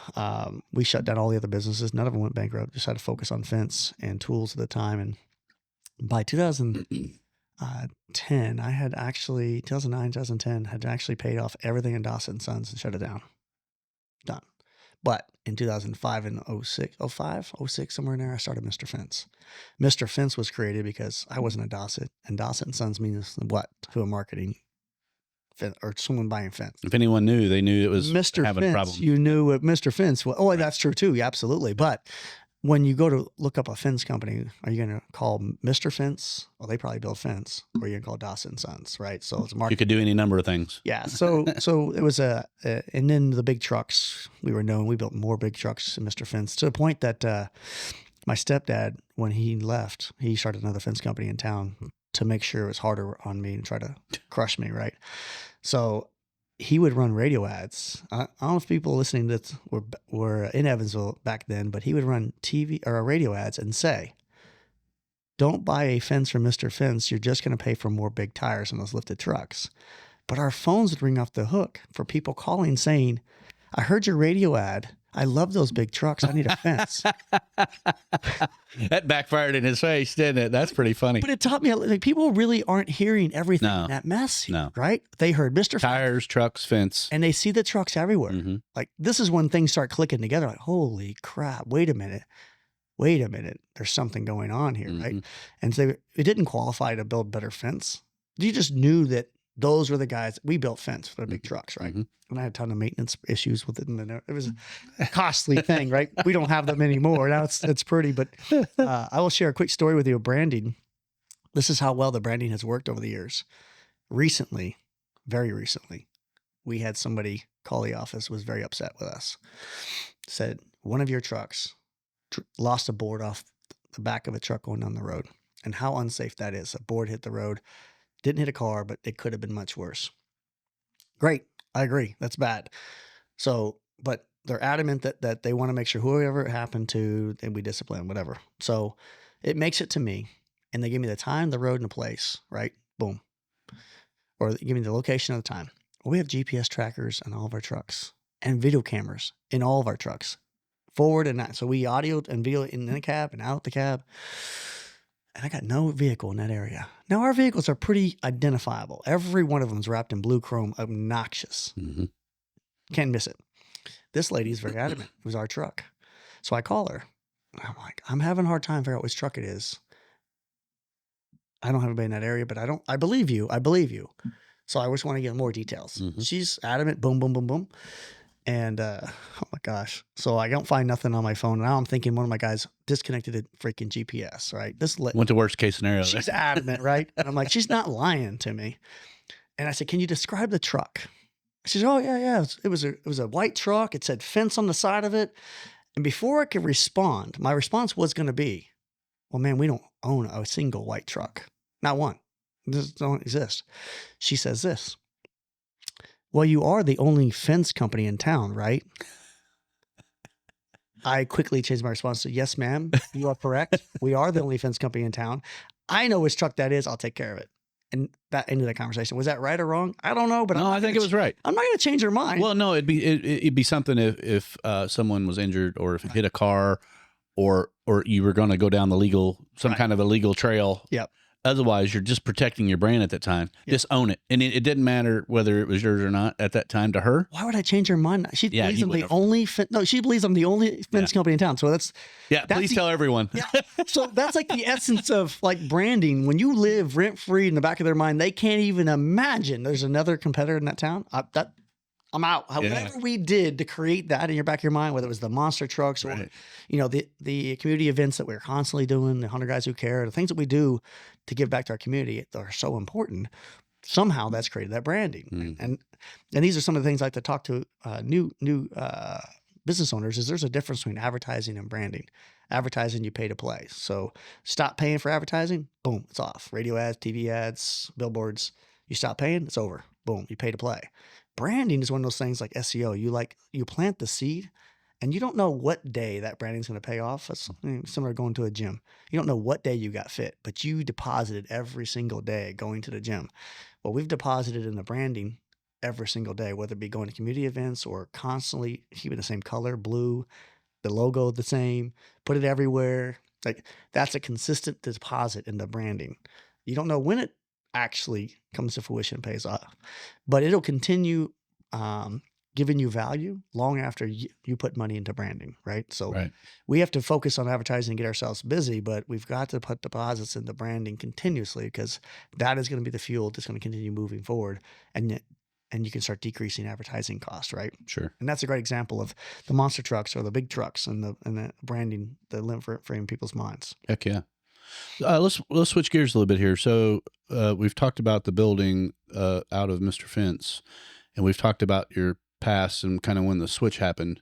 We've also talked a little bit about you don't know why you buy the biggest, brightest, flashiest thing, and still to this day, maybe you're still wrestling with that. Yeah. But you did say something to me that resonated with me last night, and I don't remember exactly how you put it, but something to the effect of the giving back part. Like, so now, you know, we don't necessarily, unless you want to get into the details, you've kind of moved out of the building fence mode. You still have the company or whatever. Right. Other people are helping you run it. You still operate with it. Team. Yep. You operate with it when you need to operate with it, but you've gone into more of a coaching, traveling, mentor mode. That's right. And so obviously there's financial, I mean, you got to make money to do business. I'm not as interested in necessarily what you're making or why you're building it the way you're building it. It's as much to me as why do you do the things that you do continuously now? And what drives you? So like I always play kind of thought experiments in my head. So, you know, like what if there wasn't a fencing company tomorrow? What if the industry, for whatever reason, gets overtaken by AI? Whatever, you know, there's a lot of things and can swap things up. So, you know, knowing what you know about yourself and how you grow things, obviously you're creating a monetary thing for goals that you and how you give and how do you want to live your life and give to others. But what's the thing, like, if you feel like if you could tap right into, if I do this thing as close to people as possible, and it's not necessarily helping them be a more successful fence company owner, what do you think it is that you would resonate most with, and like just try to help people at a more guttural, so at a human being level? Yeah. Okay. That's what we're talking about. Yeah. So the vehicle is the fence industry, and particularly business owners is the vehicle, like how they can accomplish what the bigger picture plan is. In I'm very known for saying, take care of your team plus one.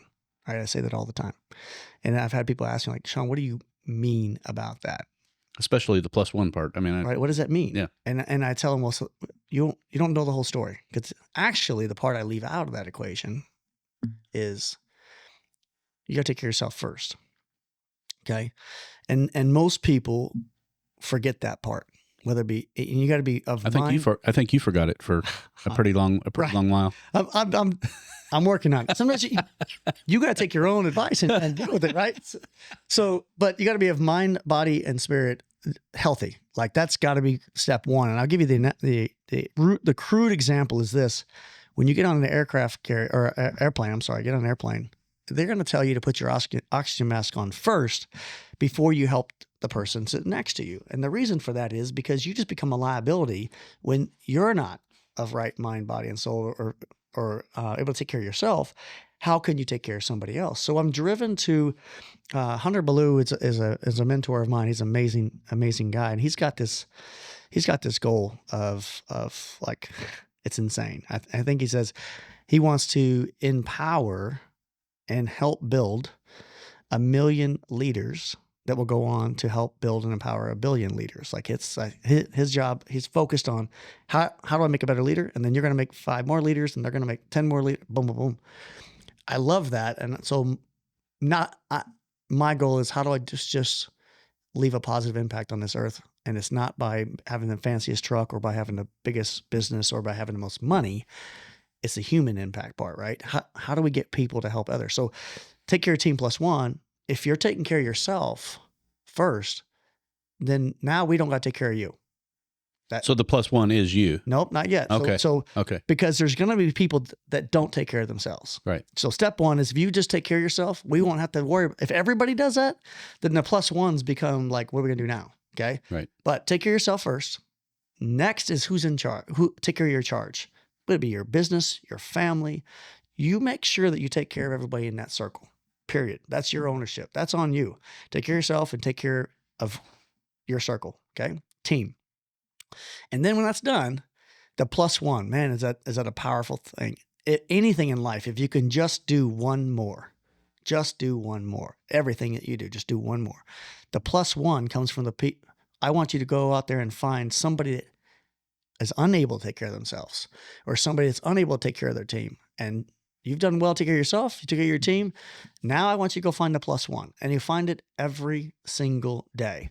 I don't know what it might be. It might be something silly, helping somebody across the street, carrying groceries out. It could be having a conversation with somebody that's going through a real rough time and they just need someone to listen to them. It could be literally financially helping somebody. It doesn't matter what it is. The +1 is every single day you look for something you can leave a positive impact on that you don't have to do. So it's not on your team and it's not you. What is it? And if we can get large groups of people thinking like this, then the ones that are in need, because we've all been there, have somebody that's going to help them out of that spot, right? A handout, not a handout, and help them up. So the +1 is so important. So when you look at why I'm driven now, I've learned that you can help more people if you have more resources. And typically resources are reflected by money.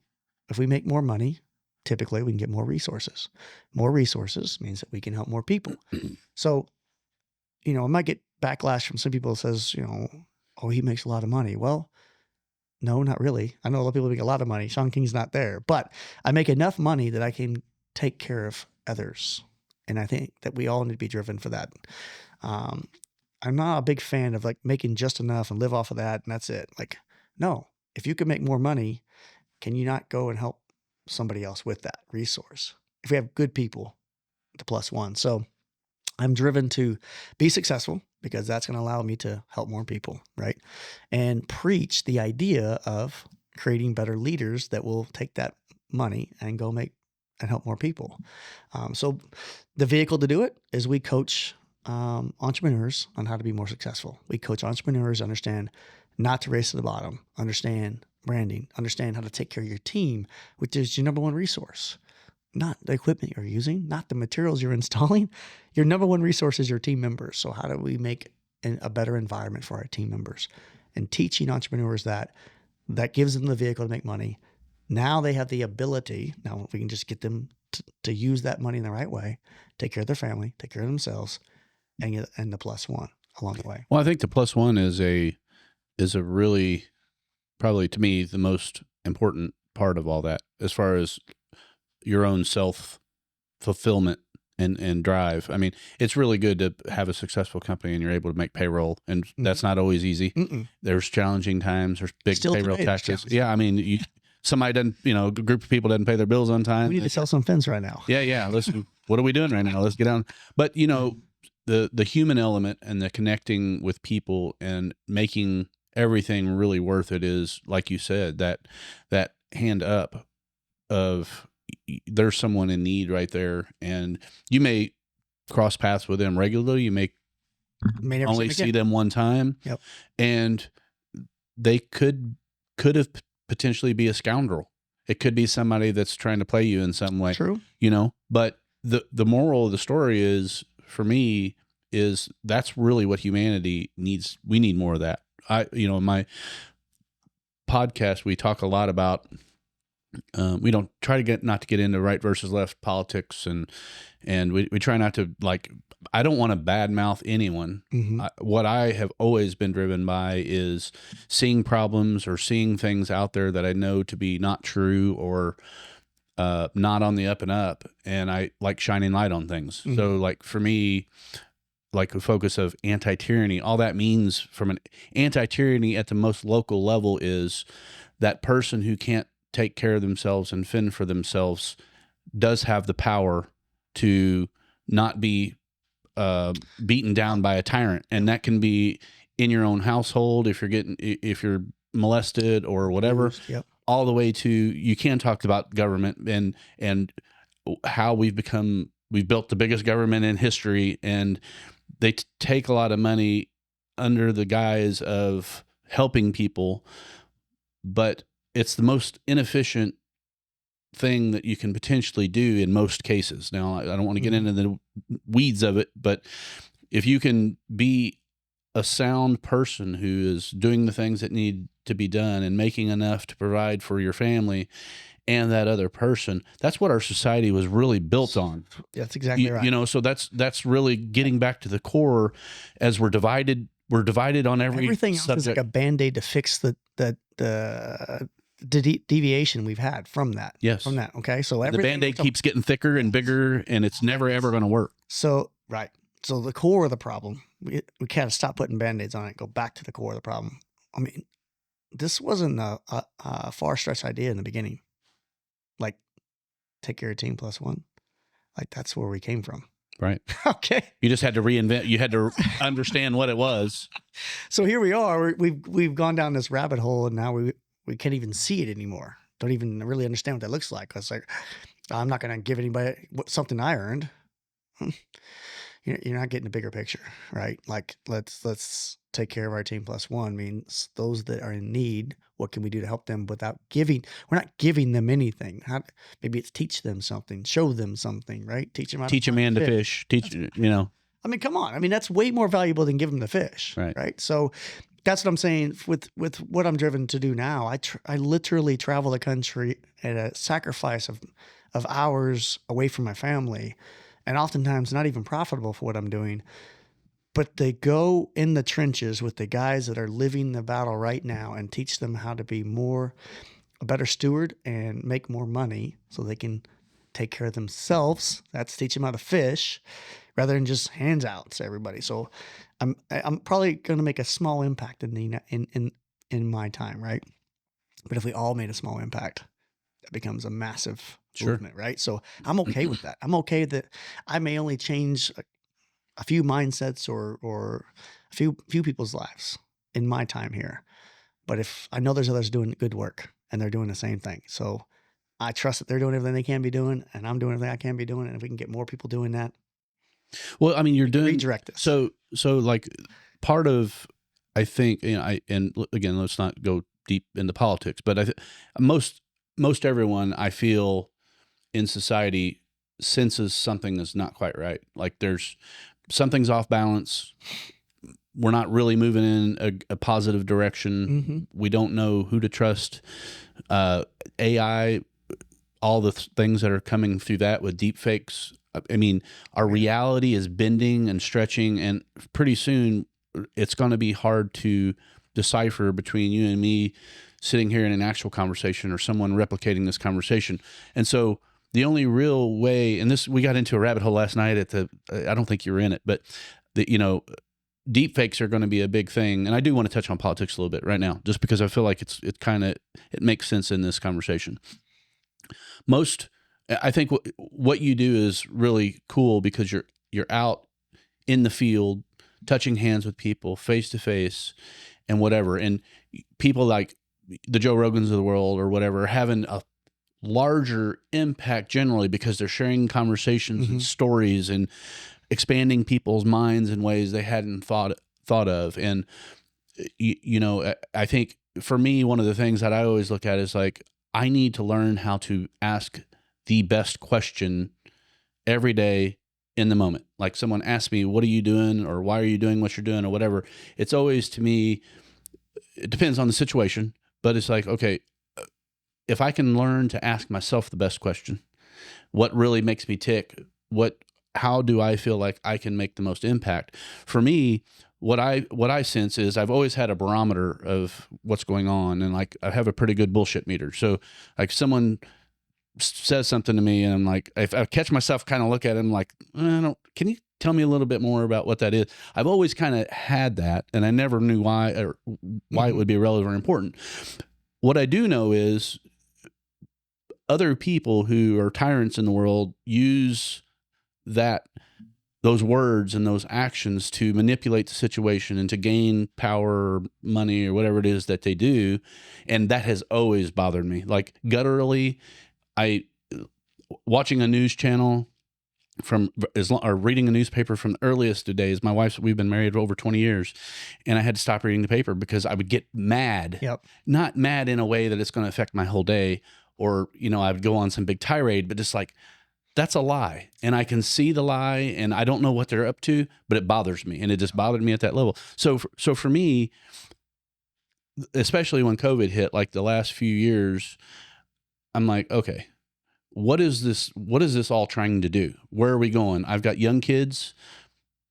My thing is, and I think we as fellow Americans, fellow humans on the planet, need to try to leave things better than what we left them. I believe you're doing that by being out in the streets and interacting with people. So for me, it's like, okay, there's people like the Rogans of the world, the Russell Brand, depending on who you listen to, I think they're all having a tremendous impact, and they're bringing people out of the drill. Like some people look forward to listening to the next podcast as a release because they feel like potentially it's solving some problem that they have in the world. Like, I have a problem with this, but Rogan's working on it. He's talking to a bunch of people in this thing. So hopefully he's working that out. Yep. I've always wondered, like when I listen to a particular podcast, it's like, man, this issue is huge. It's going to affect so many people.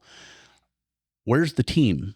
Yeah. Who's working on it? What happened after this podcast to keep the thing going to where I can check in?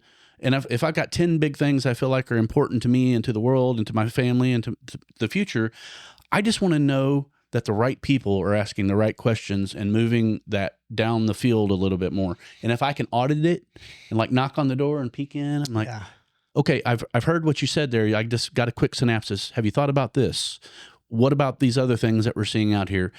So my thing has gone from building websites to building or making sure that something is built close to a truth-seeking apparatus. And when I mean truth-seeking apparatus, there is no 100% truth unless you're talking about math or physics. But you and I sitting here on any given topic can probably come to what we agree on as that's probably true right here. Right. You might be out on the fringe of, I've got an opinion here for some reason. I've got an opinion here for some reason. That's good. We could talk through that. Yep. And that's the only way that anything really ever gets solved, but people won't take the time to sit and talk. So my goal for this thing is, and I feel like AI is going to change the world in ways most people can't even fathom right now. That's right. So you and I need to have a place that we can go that we can trust, and obviously sitting across from the table from each other. You might be trying to hoax me in some way. I might be lying to you in some way, and we have to work that out. We have to be able to figure that out. But if I'm sending my kids to the internet, or I have a problem that I would typically have gone to search Google for, but now Google's not giving me the information that is just all the information and let me choose for myself. They're filtering things out. Biased. Yeah. They're biased or influenced, or a pharmaceutical company or medical industry may say we don't want that, or a government may influence them, say take all that person down because they're causing problems. The problem that what happens when you do that is, going back again to the start of the pandemic, the people that were the early, I call them red flag wavers or tyranny bell ringers, they were hearing the narrative of what this thing is and what it isn't. And I sensed something right away that I'm like, I know it's a thing. I'm not sick, and I know people were dying. I know that whatever, but I don't trust what I'm hearing from the sources that have lied to me time and time and time and time again. So if I'm just making a medical decision right here in front of me and I'm trying to decide whether to use a vaccine or not to use a vaccine or whatever the thing is, who do I trust? Yeah. I want the people that have told the truth, regardless of whether it was comfortable or not, said, well, we don't know for sure, but here's what we're seeing in India and Africa and whatever. And I want that team of people to answer those questions in that minute, without influence of media, without influence of pharma, without influence of medical, without influence of government, without influence of everything. If the 10 people or 20 people or 100 people or 1,000 people that have gotten things mostly right in the last few years can be on a team in the middle of this thing, and me and Shawn have talked about this topic, and we're like, okay, I really don't know the answer to this one particular segment. Where do we go to get that answer? We can try to go seek out those 20 people and get a personal call with them or whatever, but that's really not needed where we are technologically. I would rather have a place where you and I own something together, that we can control the filters. We can control the data sets that come in, meaning we'll filter out the people that lie, or they'll have a rating and a review, You can pull them into things if you want, because sometimes they'll lie, sometimes they won't. We're not saying they're bad people. They just got it tragically wrong time and time again, or maybe one real big thing. But they're not a bad human. I'm not trying to say I hate you. It's a perspective thing. It's a perspective thing. That's what it is. And you can control that, right? So, but if something, the next big thing happens, which something big is going to happen. Something's coming. It might be today. There's no. So look, that's a whole. We can go down that. We can go down that rabbit hole. I mean, there's a rabbit hole there that, with your experience in the world, I'm interested to know what it would be. But the moral of the story here is, if let's say another pandemic hits, let's say whatever, it's not called COVID, they're calling disease X or something, and we start hearing a narrative, and it's the same narrative drum beaters that you won't get the same reaction this time. Well, yeah, from the masses you won't. Masses won't. But there's a problem with that. Yeah, what if because it's right? We need to be able to trust. Yeah, what if it's right? What if I don't do this thing and they happen to get this one right, and my family gets sick or die, then I have made a fatal flaw. And is it my fault, or is it their fault? Is it my fault that I don't trust them, or is it their fault that I don't trust them? And it goes hands down that most people don't trust politicians anymore. They're not trusting the media anymore. They're not trusting whatever. And that's really bad. That's fair. It's really bad. That's an accurate statement. It's really bad. Yeah. Because, and I do a regular podcast. I'm 8 episodes in with Dr. Roy Arnold, and we're talking about that because if and when the next thing does drop, don't you want to know that, okay, there's someone on this team here that doesn't have financial interest tied in quarterly profits of pharma. They're not getting paid by that whole arm. So good, bad, or indifferent, not calling those people bad, but they are influenced by what they can say and what they can do. I would rather have the person that has just told the truth, sacrificed. A lot of these people got deplatformed from YouTube. Their incomes and these platforms were completely removed because they continued to say the thing that was unpopular.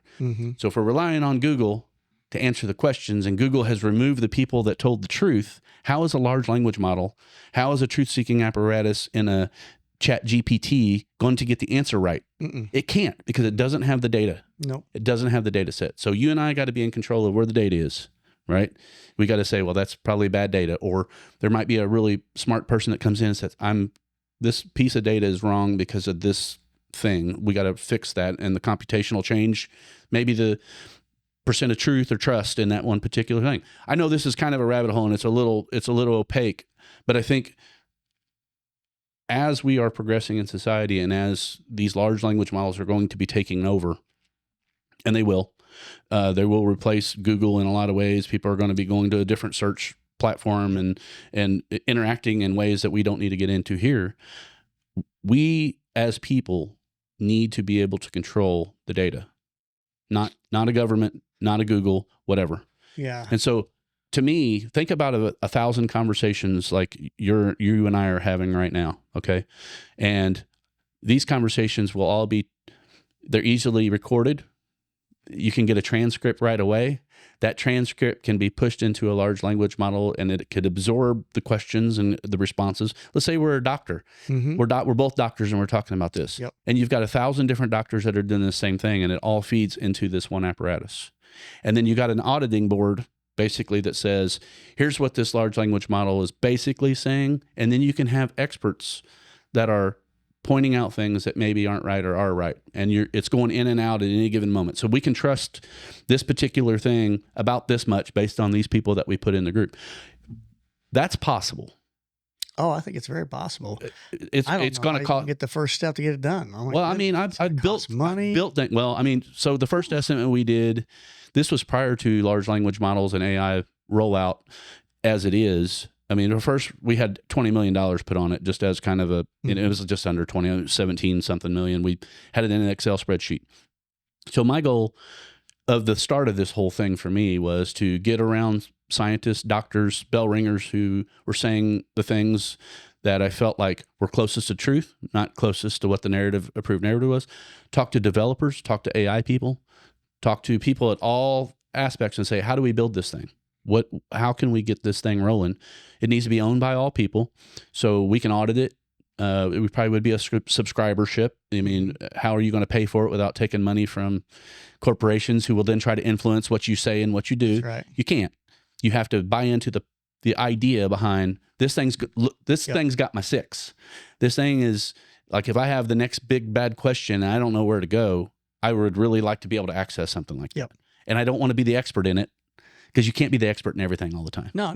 You know, so because you don't know what's going to hit. You don't know the capacity for no, that, right? no. So, You don't know what's going to hit. Yeah. So anyway, that's a rabbit hole. But I wanted you to know, you know, foundationally kind of what I'm trying to accomplish, and I think there's an overlap, because we're divided from people at all levels. You become united with people around you because you've got this energy and aura. They know that you're coming in to help them kick ass and take names and and fix their situation.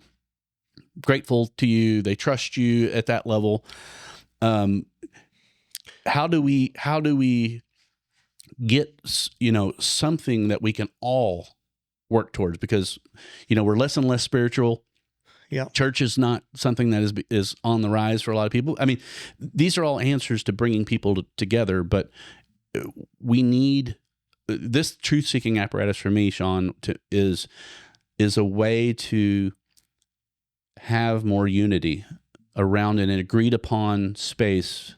And I'm not talking about lightning rod political issues. I mean, we can't talk about transgenderism in any way that's going to be, you know, unless you're talking about science. It doesn't do me any good. Yeah. And all I want for people it's two different perspectives on that. It always will be. And I want people to be happy. Yeah. I want people to fulfill themselves. I want them to have everything that, you know, whatever. But at the same time, we shouldn't be shredding society and polarizing ourselves because we disagree on one little nuanced thing, you know? So anyway, the rabbit hole for me, let's get back to you.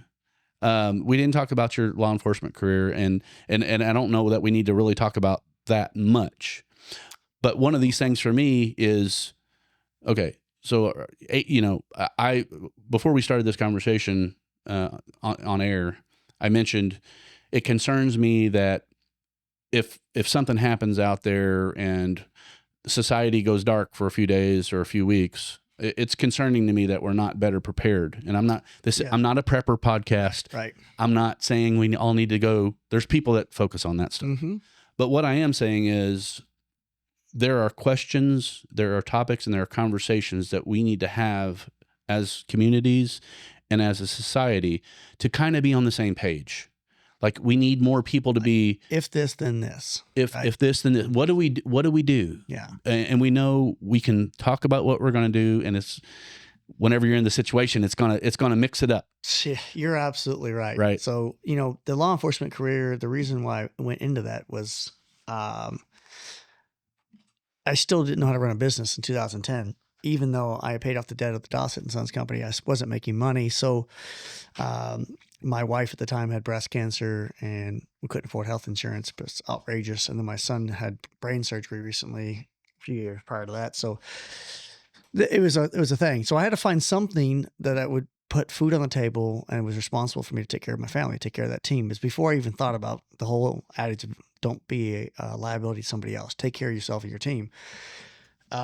The reason why I looked at law enforcement was it's interesting. It goes exactly what you're talking about now.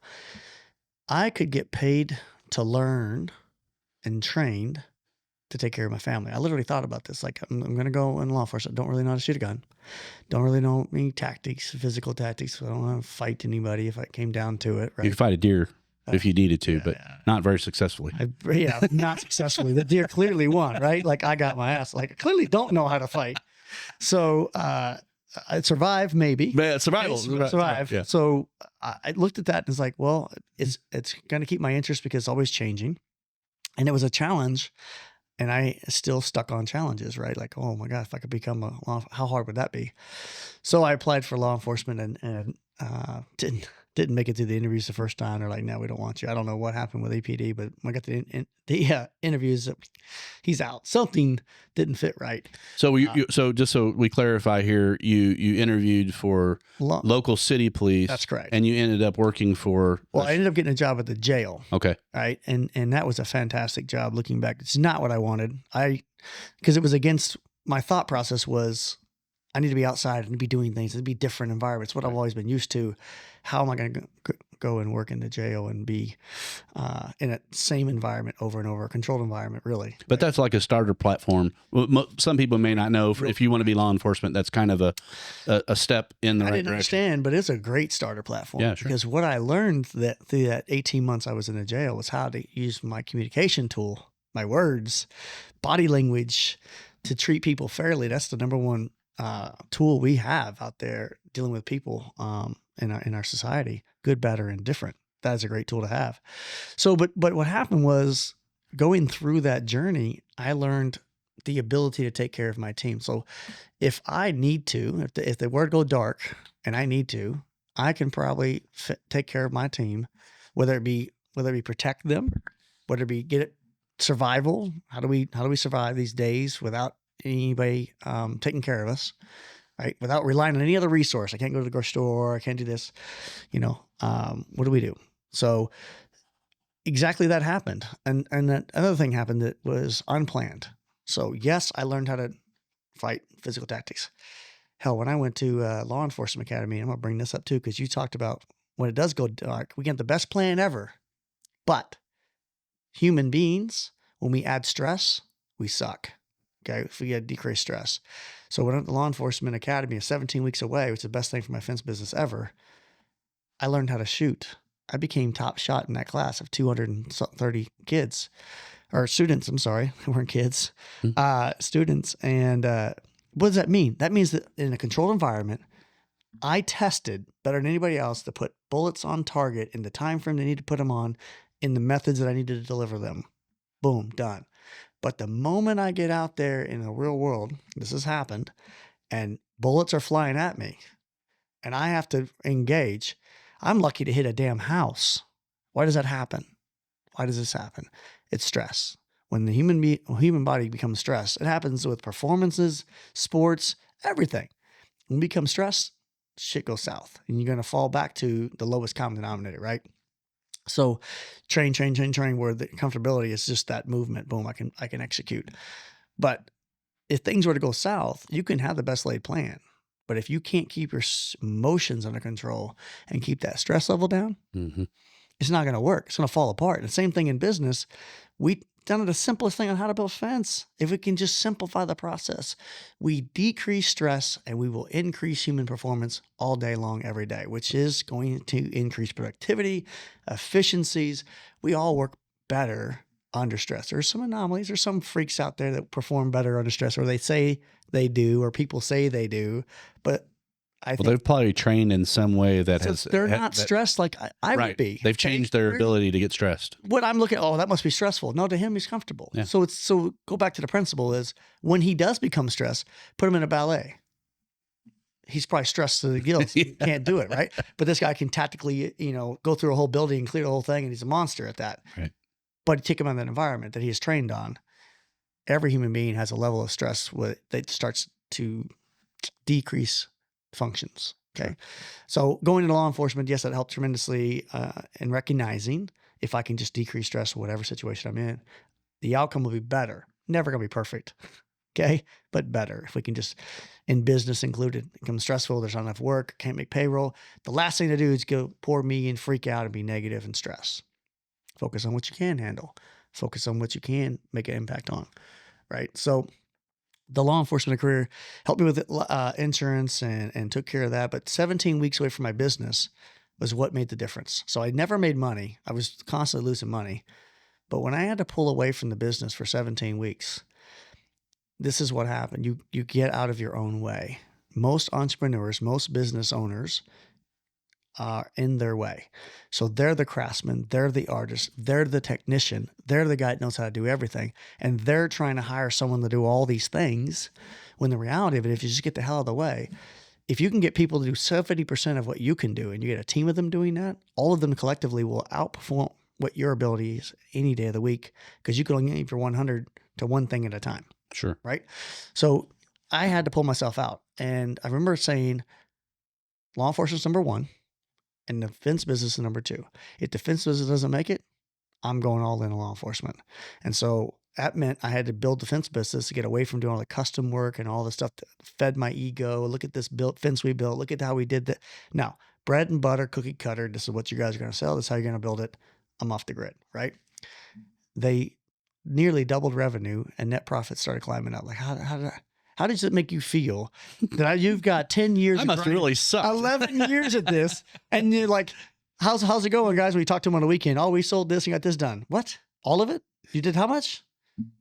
Okay, I'll talk to you next week, right? And you just see that happening. And I've been told that for many years. Like, get out of the driver's seat. Don't be get out of your. Nah, it didn't click until I physically had to go. Yeah, you had to go through it. And now I'm trying to get people to listen to me. And I know they're hearing the same thing I heard. Like, get out of your own way. Right. What does that mean if I don't get it? And I give them an example of. Crude example of how to get out of your own way in your business. Is imagine your business is a fancy hot rod and you love hot rods, and your business is a hot rod and you love hot rods, and it's the fastest hot rod. It looks cool, and you drive this thing. And I tell you one day, get out of the driver's seat, and Billy Bob's not going to drive your hot rod. You're gonna be like, whoa, no, that's my hot rod. No. If you want to grow your business to a better hot rod, you got to get out of that seat, hire someone else to drive it. Here's where things go south in all businesses. This is what I think happens. I convince you out of the driver's seat, and you do it with hesitation. Get out. And I tell you, now tell the driver what he needs to do. And you start to do that. That driver is going to hit a pothole or take a wrong turn. And you're going to be like, I told him to turn left. He turned right. And what's going to happen is you're going to yank that dude out of the driver's seat. You're going to get right back behind that steering wheel. And you're going to focus on right what's in front of you, the pothole, the next turn, redirect, turn around, U-turn, whatever, and fix it. And you're going to look at that guy and say, now get back in his car and drive it again. What did you just do?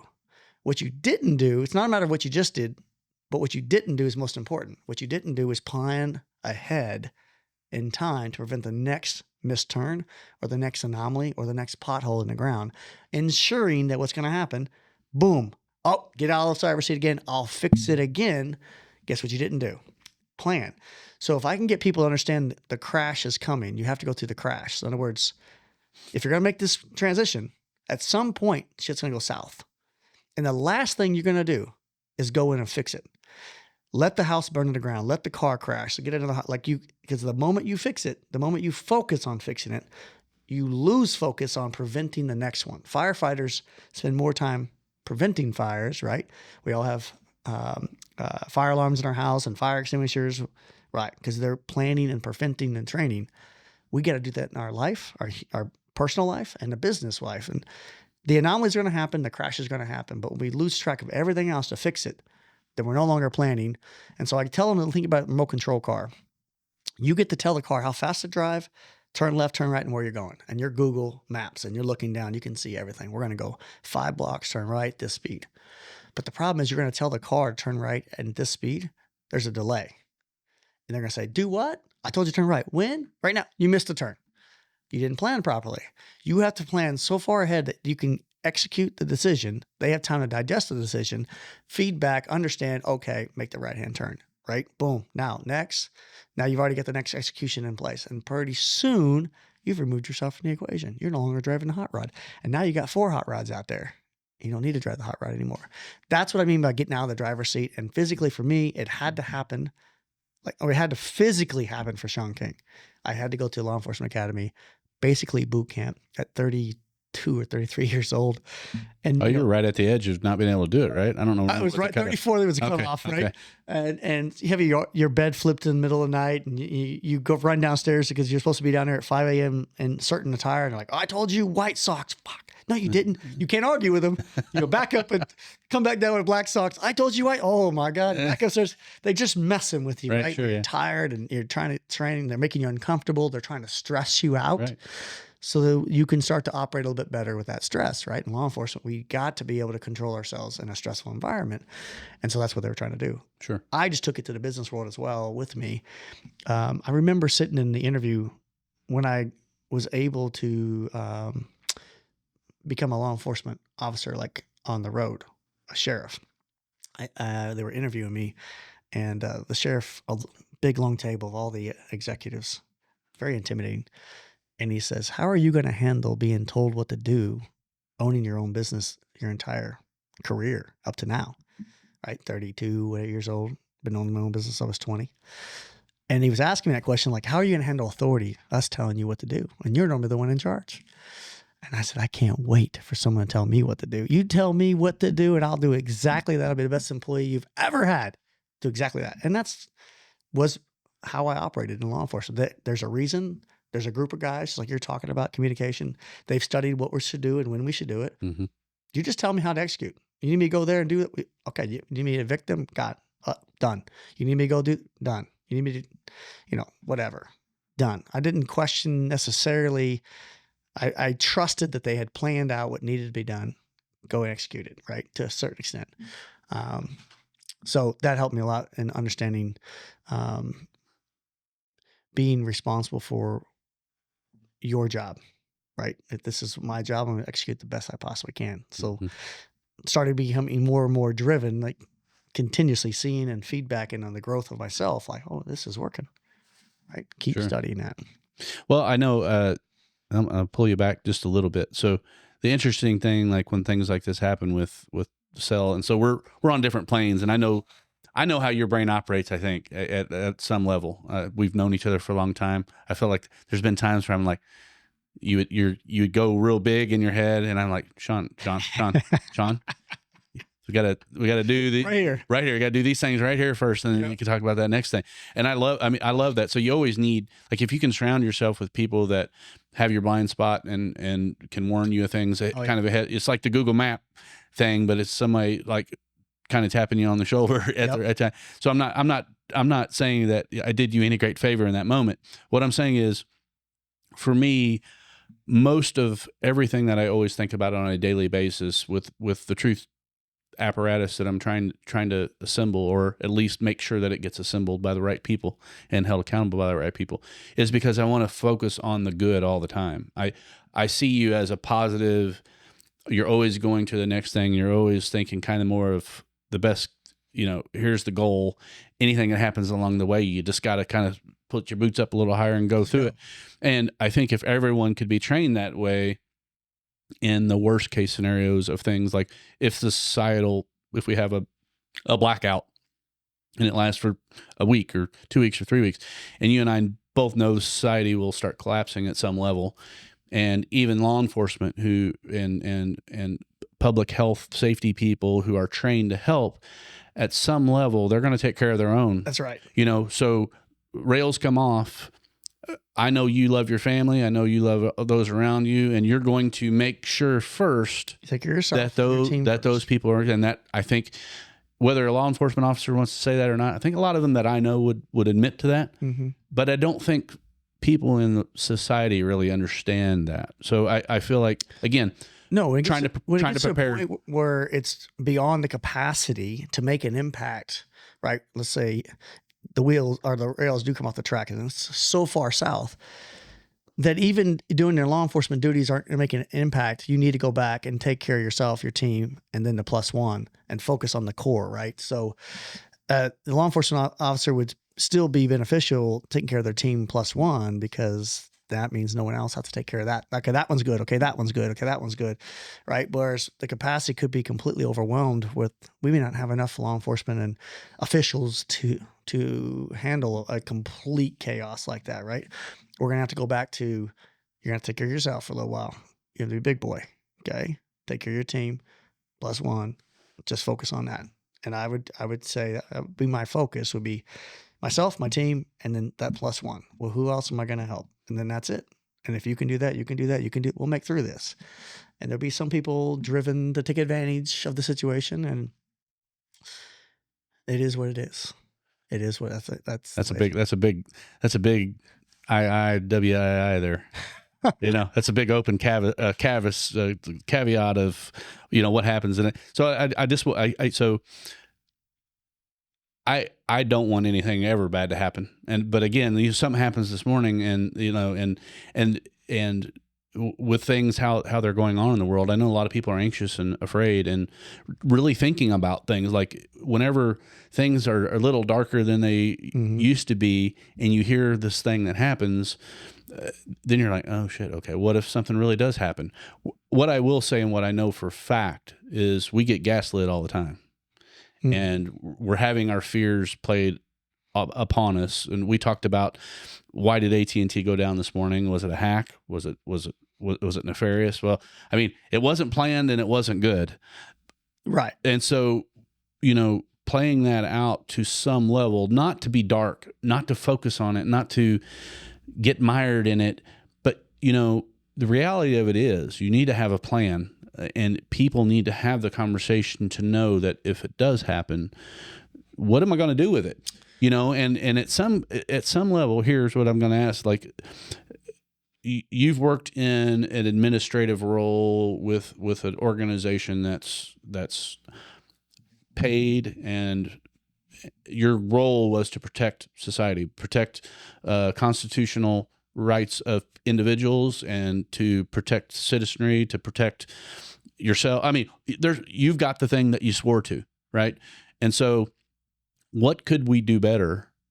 How could we, do you think, at any level, be much better at preparing ourselves for that thing that may arise at any given, whether it's a deep fake? And I'm not talking about Civil War, because it's a lightning rod and a gaslighting thing. But if society does break down to a level of, we're all kind of here on our own, is there a way that we could plan for it a little better, like as a community, as a neighborhood? I thought about, like, this morning when the AT&T went out, it's like, okay, wouldn't it be smart? You think about old societies and how we were in communities and people communicated, and there was regular meetings and whatever. Wouldn't it be intelligent if you had one person in your that was kind of managing 300 or 1,000 people in the community, and maybe they have an emergency radio, and maybe they have the plan and the strategy and the thing, whatever, something else happens. If something happens and it doesn't fix itself in 3 days, we need to report to Shawn, because Shawn's got the equipment. He's in the loop with emergency the emergency thing. He's training and planning for something. To me, that is not something I want to figure out when the shit hits the fan. That's not something I want other people who aren't thinking like you and I are thinking, that are going to get between me and that next thing. That's where you get roadblocks, and you get people that are acting crazy because they have no idea what to expect. They haven't thought about it until they're, their kids at home starving, or they're out of water, or they're whatever the thing is that's going to make it's going to overwhelm law enforcement. Let's just put it that way. You won't be able to handle all the calls. You're going to have to prioritize what you're doing. Right. And so, to me, this is just me talking from like a local aspect. Like, part of the thing with the podcast, the local podcast for me would be, let's have people that are talking about these things that are weaknesses and vulnerabilities, to the level of, do we need just some kind of a public training that we'd never get in school? And again, it's not to be negative. It's not to focus on the darkness, because we're planning for the light. We're moving in a direction of light. We want something that unifies us all and brings us out of this dark chasm.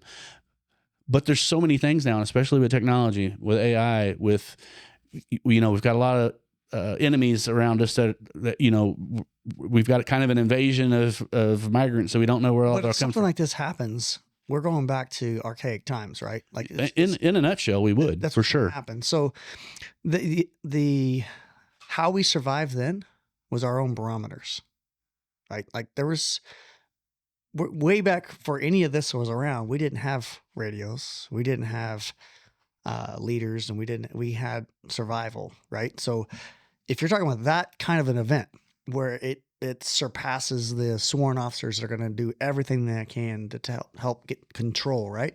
That's going to happen first. Sure. That's going to happen. Sure. Right? We've got all kinds of things in place for massive events that we can conceptualize. But the event that we have a problem with, the ones we can't even fathom right now, like, can't even can't even put your mind, or how can you plan for it if you don't even know what it is that you would have to You can't run a test. There's really no test way you can test it. So what I'm saying, when it goes that far south, boom, I really believe we're going to go back to the core and your barometer, and the way that we can come through that. We will come through that because of who we are, human beings, and it won't be fun. It'll be nasty, and it'll be all kinds of blips along the way. But as core human beings, we are going to take care of each other and ourselves. That's what's going to happen, right? There will be others that don't have that barometer, but if we can just help get our society more focused on being a better person, that's like the best plan we can do for this. 100%. Okay. 100%. The best plan is like, we can't predict this shit. The best plan is, how do we just become better humans? If we become better humans, they can turn the lights off and take all this shit away. And I'll just know the 20 neighbors that I know. And the 20 neighbors in my area, we're going to become a clique. We're going to take care of each other. And then your 20 neighbors and your 20 neighbors. And we're going to go back to, I won't even know what the hell is going on in Arizona. I'm not worried about it. This is it. This is right now. Mm-hmm. I'm not going to pour mean. I'm not going to try to, no, we're going to focus on right here. If we're talking about an event that go this far south, you go back to human beings, civilization, where we started at, go back to the basics. You take care of your neighbor and yourself, and you do right. Okay. There's no time. There's no reason to go take and do wrong to others. Like that, we don't need that. And if there's someone doing that, well, how do we handle that then? I tell you, it's real simple. Mm-hmm. They're gone. Okay. Boom. Next. Right. There's no, oh, you're going to get in trouble. No, there's no getting in trouble. If we're talking about raw civilization basics, and you got a rogue person out there taking advantage of people, how long do you think they're going to last? We're not going to go, there's no politics. There's no, oh, you don't do that no more, Johnny. No. Yeah. I mean, that goes dark really quick. Okay. But Yeah. you get people, I mean, human beings are going to survive. Yeah. Okay. We're going to go back to the basics. And so I think we get the barometer right and get people to understand, if you could just focus on taking your team plus one, that is going to be a big deal. Right. And it'll be less, we won't need somebody to take care of it for us.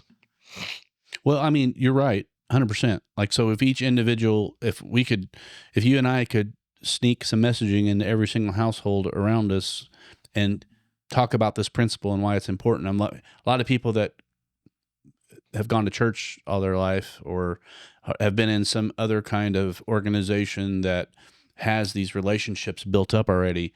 You know, I know a lot of people would go to their church. Yep. Right. And because that's where they're going to go, and they know the people around them are comfortable. They can trust them. They built that. How are we going to do this?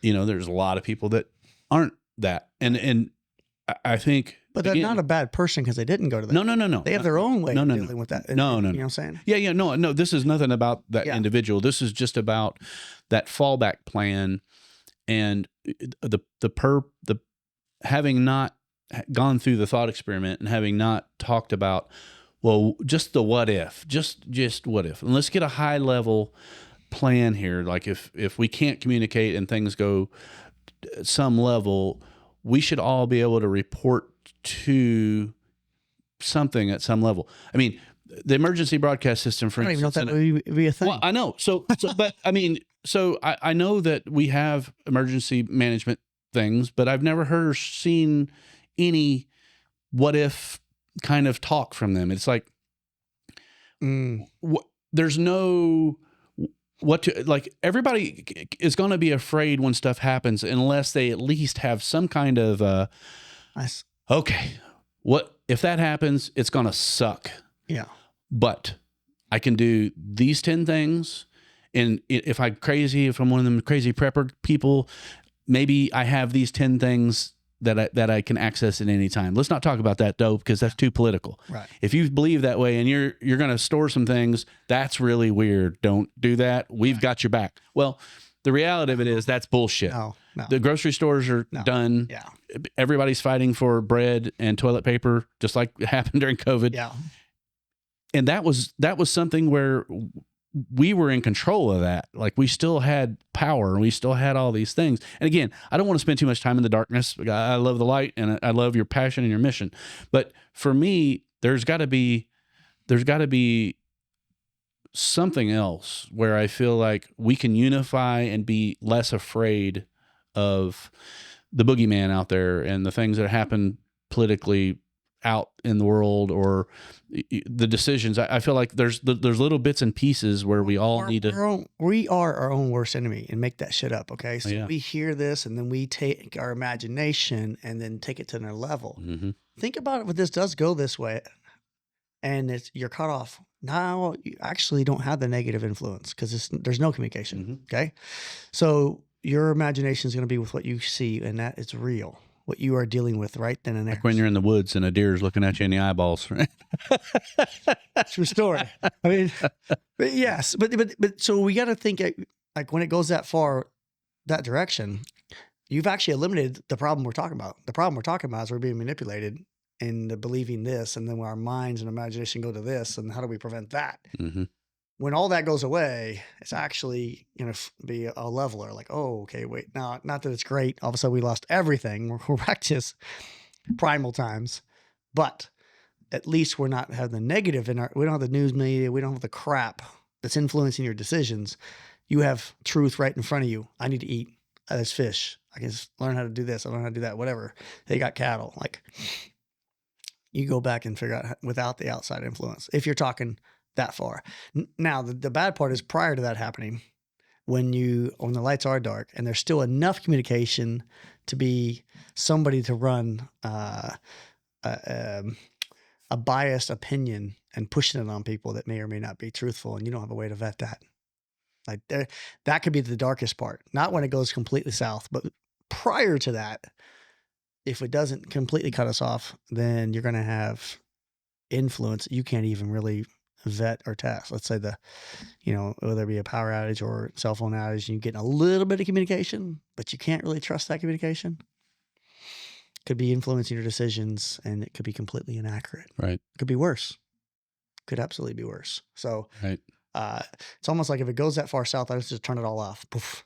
Shut everything down. Well, that's to me, that would potentially be plan one.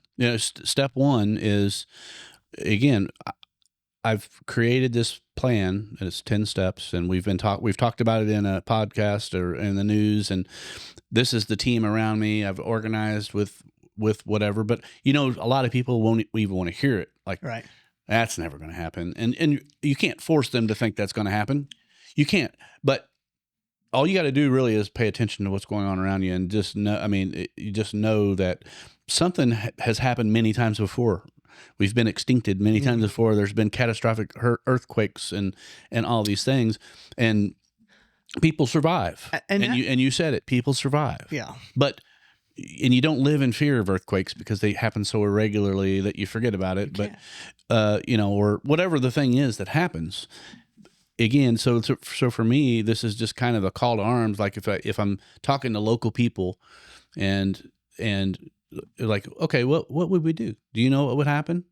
Do we have a communication plan? Are we just going to wait for a law enforcement officer to come knock on our door? Is there a public meeting place? Yeah. Is there there just needs to be communication. It's frustrating. And I'm not afraid. I feel like I got a good plan on my own, but I don't know what my neighbor's plans are, right. And I don't know that they've ever looked at it or thought about it. So, again, I feel like we're just untrained and uneducated on a lot of things that I feel like from just basic survival that we should be better at. We should open these doors and talk about it, not to be fearful, not to be whatever, but actually prevent fear. So, fear is powerful. Yeah. And one of the most powerful things. Right. Fear is very powerful, right? But so is hope. Hope is also very powerful. So you have a choice in life. Everything that happens to you, you don't get to choose what happens to you. You get to choose how you react to what happens to you, right? And that only gives you the chance for the right outcome. So the 3 C's, you get that choice to have the chance to get the change that you want, whatever it is. It could be surviving, whatever you want. But the 3 C's are true. You always get the choice first, whatever happens to you. But it only gives you the chance for the right outcome. So that's the problem. People say, well, poor me, that didn't go my way. Whatever, Doesn't mean you stop having hope. It doesn't mean you stop making good choices, because that wasn't fair and they shouldn't have got that result from that choice. You made the right choice, but there's what happened. So what? Next choice. Next choice. Positive choice. Positive choice. If we get stuck on fear, which most people do, all right, they get paralyzed and they start making bad choices. Well, guess what the bad choices are going to do? 100% of the time when you make a bad choice, you don't get the change you want. All right. So, but there's sometimes you make the right choice, you do get the change you want, period. But there's no chance if you're negative. Done. All right. 100%. So you have a choice, and I would challenge everybody to flip fear around. So we all have we all were born with a primal fear, and that primal fear is to survive. That's why we were scared of touching that or attacking that animal. We have a primal fear to survive. We look at everything in our life around us, and business people will be paralyzed because they're scared that primal fear tells them, well, if I do that, I can lose my business. Or if I do that, I'll be shot. Well, most people don't understand that our ancestors for thousands of years, when they walked out of their house, out of their wherever they were, could get killed by a lion or whatever. Right. And that was the fight or flight. Fear. That was every day. But there's another fear, or there's an alternative to it. And I don't know how to put my finger on it. So there's survival fear and then there's thrive fear. So you can flip it and say, if I do this, it'll protect me from this. But if I don't do this, I lose the opportunity to thrive over here. So you need to be more scared of the loss of opportunity than the primal to lose X, especially in the business world, right? So I'm sure you deal with this a lot with people that are trying to grow out of their business to the next level. They're constricting themselves or limiting themselves because what if it goes wrong? And I say, what if it would have gone right had you made that change? You just eliminated the possibility of ever having to thrive because you were just making the safe bet on the survival, which is what we're born with, okay? We're here to survive. So when you're talking about two parts of this conversation, when shit goes south, we have a survival fear in us. We got to be careful with that survival fear. If we can flip the fear, just all you do is changing the perspective. If I don't do that, I'll be safe. But if I do that and it goes well, oh my God, now I thrive. So survive and thrive just by changing the perspective of the fear. Be more afraid of the outcome of what it would have been and you lost that opportunity than you would be of the outcome if it goes south. And that's the negative positive thing. If you focus on what could go south, all right, guess what's going to happen? All right, if you always focus on the positive, will it always be positive? No. Will it always be negative for the negative? Yes. So take a chance. Yeah, you got to make the best. I mean, no matter what situation you're in that moment, you can't get wrapped up in the darkest part of it. You got to look out. One step at a time. 100%. One step at a time. So whatever it's boom, next step. Boom, next step. People worry about having too much planned out in front of them. They don't execute because I don't have the whole plan yet. Well, the first part of the plan is step one, so take it. Mm-hmm. What happens is it's like having a flashlight. If you put a flashlight in a dark room, you can see as far as the flashlight can go. I can't see the exit to the door. Will I ever see that exit if I stand here with a flashlight? But if I take that first step, is there an opportunity? Is there a chance that the door might come in my light? Right? Oh, shit, no door. Taking their step. Oh, my God, is that a door knob? Door, exit. But it'll never happen if you don't take that first step. If you're froze because you don't have a full-out plan or you don't want, no, it's never going to work. So take the first step. Now you know more. It might have been a bad step. You might do the first step and fell on your face. Now what do you got to do? Lay there? That's it? Or you're going to get back up? Take another step, fall on your face again. What are you going to do now? You're going to lay there? You're going to get back up. Get the flashlight up. Let's go. And so we need people thinking like that. So in business now today, and it will only benefit you if shit does go south and you're already operating that way. Mm-hmm. It's already normal for you. Right? So, okay, I didn't plan for this catastrophic event, but I know that I'm going to do what? Step one. And then I'm going to do what? What's the next best step? Step two. Because I'm not going to sit there and freeze and be stuck in the negative. I've already trained myself everyday life that we just deal with it. Boom. We deal with it. Boom. Didn't see that coming. Right? Some crazy shit has happened in my life. To prove this right, I can't predict it. I can't protect myself on all of it. There's same thing, like wrestling a deer. Like, come on, man. Like, how many guys have actually wrestled a deer? A true story. Like, come on. But come to find out, though, you had a few out there on campus that did that with you. Yes, I wasn't alone. Well, yeah. You know, so for me, with everything that you've gone through in your life, which I've never heard that early phase of your your existence, which it does explain a lot to me about you, and it's so fascinating. And you know, that what if isms, you could do that stuff all day.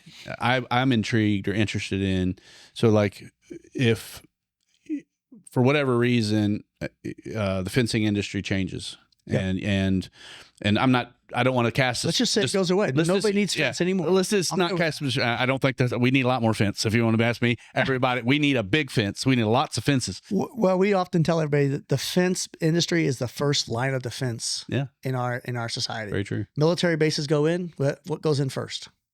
The fence. Perimeter. Yep. Okay. All right. So the first line of defense is a fence. So we're born into the society as a core. Let's just say we agree one day that the problem with our society is we have too many fences. So every fence is tore out and Shawn King no longer builds fence. That's the question, right? So, well, now what? And I'll tell you, I'm not scared one little bit, because the principles I've put together to become successful in the fence industry, I'll put together to become successful in making freaking bread. Well, that's my question though. That's my question. What do you think, knowing, I mean, where you're at now, you're perennial, you've got 7 businesses going on at any time in your head, and you're always thinking about the next one, creating it or whatever. I know you well enough to know you've probably got several things brewing in your head, but what do you think it would be kind of like if everything you were doing right now went away, right? Everything you knew, and you just said, this is me, I know me well enough. Would you look for an opportunity based on there's this need out there and I have no passion for whatever it might provide or how it benefits society or not? What would steer you, do you think, and what direction do you think you might head with knowing what you know? Like, where would you go with that? I don't know that there's another industry that I'm like, oh my God, I wish I was in that industry. I don't think I've ever had a thought of like another industry. I wish I was a car builder. I wish I was a model. I wish I was a cook. There isn't any. The fence industry is in your DNA. It's in there, right? I love the law enforcement. 90% of it. I'm not a politic guy.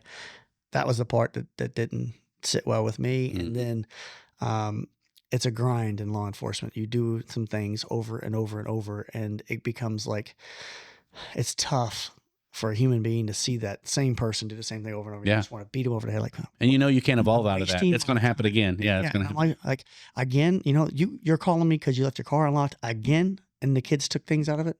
Lock your car. No, they shouldn't take things. Lock. Yeah. What? Okay. I'm also in the fence industry. Build a fence around your car. It just gets like, oh my God, people, right? Why do you do this? So I mean, law enforcement, I still have a passion for it because it allows me, it gives me that vehicle to help people, right? Which is really important to me. It fills my cup. I'm passionate about trying to help others and see the light bulb click.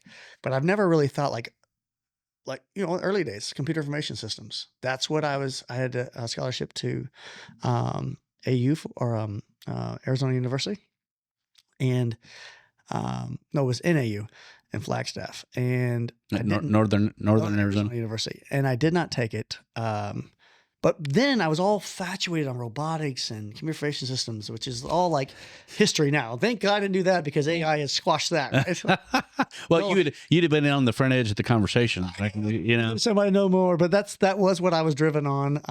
But now I couldn't. No, I don't see myself at all being passionate or interested in sitting in front of a computer and trying to program. Like, it just, no. Sure. Absolutely not. Cooking to me is like, no. It would be similar with the lines of protecting people, which is fence, law enforcement, teaching. I tell you what, probably would be teaching. I think I shine when it comes to sharing.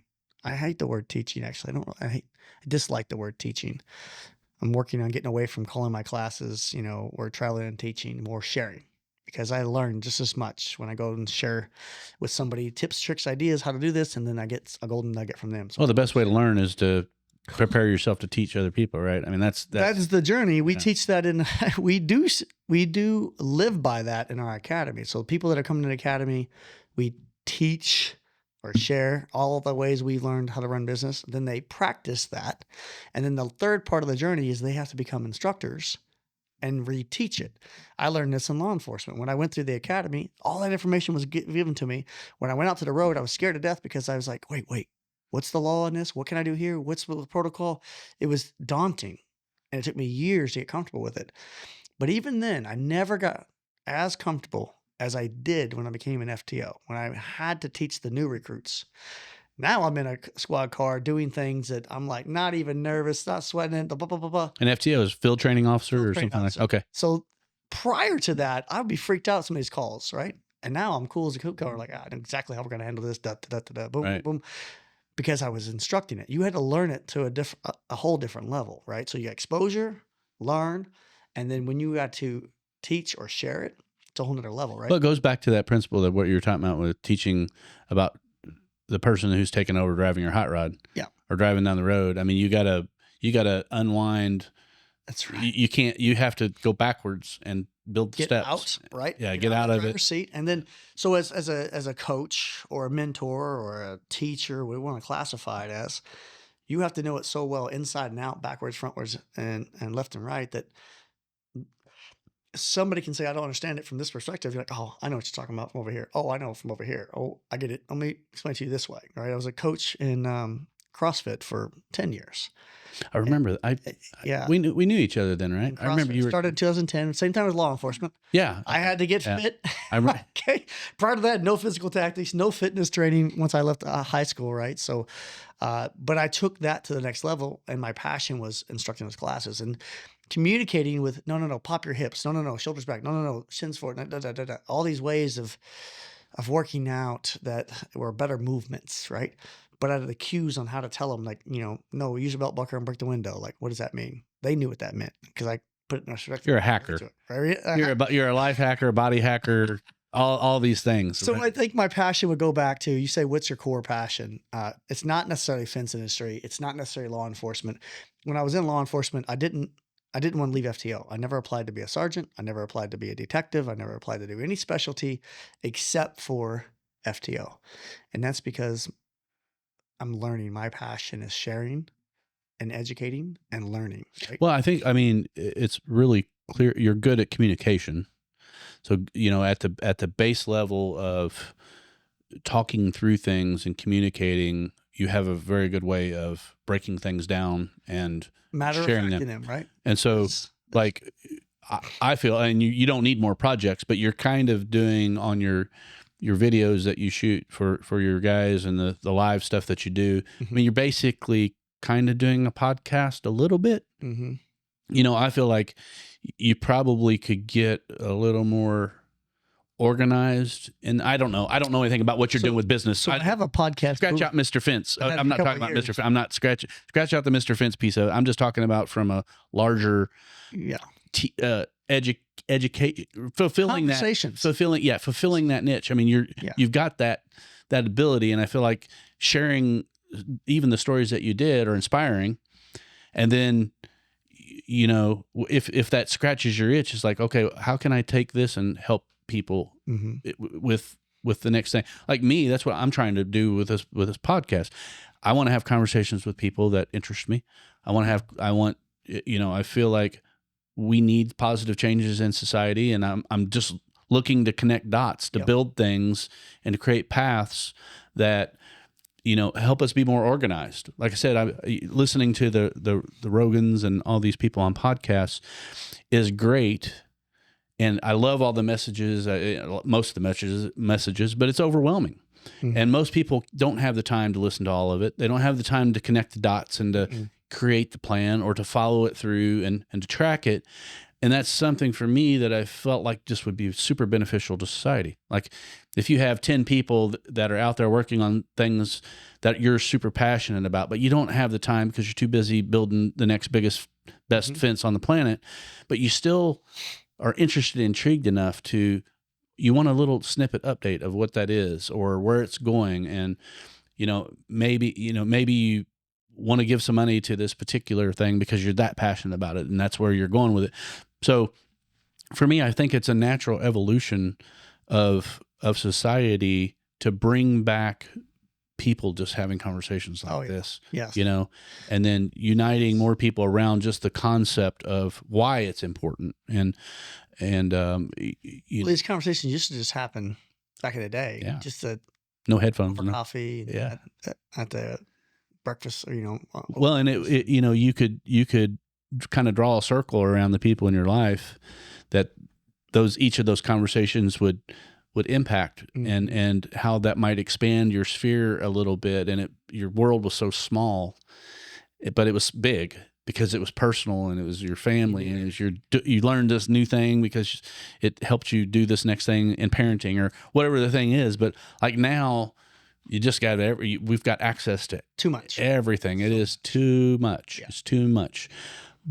But unless things go dark and we get stripped back to the dark ages, we have to prepare for the fact that we're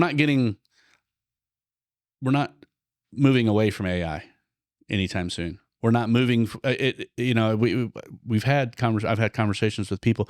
It seems like we're becoming more and more robots all the time in a lot of ways. Yep. I mean, we're almost every person is carrying around a supercomputer. That's right. That is unlike anything we could have imagined. You and I, you getting bit by a scorpion in your pants, could have never thought about having a supercomputer that you'd be able. Now we got goggles. We can just do you never have to leave the house for a lot of things. And so not on the negative trend, but it's like, for me, I'm always been passionate about education. I went to school to become a teacher. I started in student teaching and got inside and figured out what the bureaucracy part of it was, and knew that Chad was not going to fit in that system. You talked about the authoritarian, when your brass above you said, you've done all these things all your life, how are you going to take this order and just go? I couldn't see myself knowing that there were problems, and I knew that I was going to be a squeaky wheel. I just knew it. I mean, there's no way that I'm not going to be talking to you about what I want to talk to you about in the moment. And that's a character flaw, I guess, in a lot of ways. And then maybe it's a character benefit, depending on what I do with it, right? Yep. Yeah. So, but at the end of the day, it's like these conversations to me are just, they're super important. And as we become more and more technologically overwhelmed, dependent, I'm tasked. I'm sorry, I got off track a little bit there. I'm tasked with the education piece. I've always, in my head, one of the things I've always tried to do in my head is reform the education system. And the only reason I say that now is not to, I love teachers. I'm friends with a lot of them. I respect all of them. Police officers. I mean, there's bad police officers. Mm-hmm. There's bad teachers. Mm-hmm. Mostly not. Mostly right. They're all good people with good intentions and living their own lives. But for me, especially with this massive change right now, I feel like it's my job to prepare not only my kids, but future generations for how do we ask the next best question? How do we prepare ourselves and our kids for how everything is changing so rapidly? We threw social media at our kids without really understanding what it would do to our kids and how it would take over much of our lives and how we're manipulated through these things. We don't understand it because we weren't trained to look for it as this could be a problem, and this is why you need to think about it or whatever. So like, to me, like my drive, and I don't know where this overlaps with my next question to you, but it's like, think about how things have changed so rapidly. And I don't know if you remember your first cell phone you ever had. I bought my first cell phone. It was a bag phone. Oh, okay. It was attached to the cigarette lighter, and it had a cord in the car. And to think about that, and not having an email address until I was in college, and I got an email address so I could communicate with my then wannabe wife, who's now my wife, in Arizona. The only way we were writing letters and squirting perfume and cologne on papers and writing letters back and forth, which is beautiful and fantastic. But then I'm like, I got to get an email so I can communicate every day rather than waiting to, she better be writing me a letter, write me faster, so I did it for a, I don't know. It's to make it easier, and everything we do is to make things easier, and everything was do. So, convenience. And convenience. But, so I don't know if you would even feel comfortable answering this question, but can you think of foundationally things that we can do that might not be comfortable to train our kids, to train ourselves, to protect ourselves from whatever this next wave of infusion of trying to make us a robot even more? You know what I mean? I feel like we're trying to it's turning into Terminator a little bit. We're going to see more and more things changing more and more rapidly. Is it? What do you think? It's probably not the answer you would typically hear, right? Oh, so we embrace technology. I'm intrigued. We embrace technology in our business, and especially in my personal life. So I'm the guy that's on social media a lot. It has what's driven my exposure. So it's driven me to have the ability to share to more people. So TikTok and Facebook and YouTube are big for me. I'm on them all day long. To a fault. We'll share those in the show notes if you want to connect with Shawn later after this. We'll hook you up with that. YouTube tells me we had nearly 2.5 million minutes watched last year, right? So there's a lot of people watching what I got going on to a fault. So this is what I'm going to say. What happens, Shawn, we're going to embrace this long-term planning. Yes, we're using CRM systems in our business, and we're now measuring projects. We're putting augmented reality fence in yards now, so I can come to your house and I can build the entire fence, and you can see it. You can sit at your kitchen window and look out and see all of it. That technology we're embracing, we're running with it. But here's what I've made very clear to my team and everyone that I coach, and even personally, when you said what happens personally with relationships, there's a lot of fence companies now in business that are doing the transactions sparked by COVID, but not in person. So it's all computer driven. It's all like, here's your quote, send it back. We're gonna build a fence. We'll never see you, never meet you, blah, blah, blah. And I'm a proponent of like, no, stop that. We use all the technology in the world, but conversation face to face can't stop. It can't stop. So how do we prevent this chaos? Is that we have to continuously reground ourselves in that conversation piece face to face. And it's going to be with your clients. And it's inconvenient. I'll be out there, but maybe don't go meet everybody. Maybe vet out who your client is, and that client deserves you to be in talking to them, okay, at their project. Your family. We have texting, we have all this communication. It's a hard battle, but we need to have just that face-to-face communication. So the core of it is, my answer is real communication, not I'm texting, emailing, I'm doing all that stuff every day, but we have to continuously be diligent on working on the real conversation, the face-to-face thing, the conversation we're having now. Random person on the street, talk to them. Damn it. Riding on a bus with somewhere, riding an airplane with somebody. You know how many times we get on there and they don't even say a word to the guy sitting next to you? Well, this is your +1. This is easy for you with your system because of the +1. I want to say easy, not as an easy, but you've trained yourself to look for that other They're amazing person. Conversations. As I am traveling, I'm meeting random people. And when I have that conversation of somebody, I don't even know their name. And we're talking about something that's that conversation that fills my cup. It's valuable, and it's grounding in that we now have a common denominator that we can all go back to, right? Be confident in having a conversation with somebody you don't know, a stranger, and have a conversation about something that you're uncomfortable with, and have a conversation with a different opinion. To literally have just the conversation about it, to seek and understand their perspective, not to prove them wrong. Well, that's interesting. I always thought it was this way. So for you to be so adamant you think this, I wonder what it looks like from your side, because it sounds crazy for you to think that whatever, this is red, this is blue. No, it's red. No, it's blue. And then like, how do they think it's blue?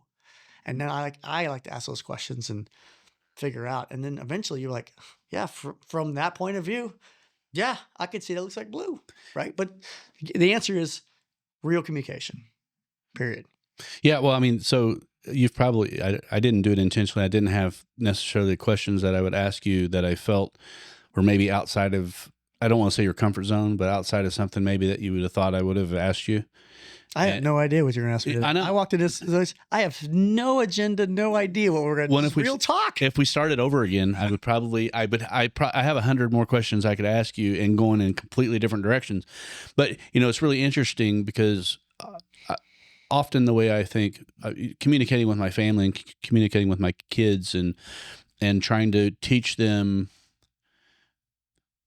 I don't want to say how to think, because I don't know necessarily the best way to think. How to react. How to react, maybe. So it's what I mean by that is not A plus B. I mean understanding that positivity, negativity type of reactions. Okay, Right. That's what I'm talking about. That's what I want to teach, is that shit's gonna go south. Mhm. Can't control it. So, and I can't even plan for it. Mhm. I didn't know the wheel's gonna come off at 80 miles an hour. But whatever. What's the plan? But embedding in my team that there's more value in looking at something from a positive perspective, no matter what. There'll be more value. And if we can just get that core thought, I'm not teaching you how to think. I'm not telling you what to think. I'm just saying, just you have a choice.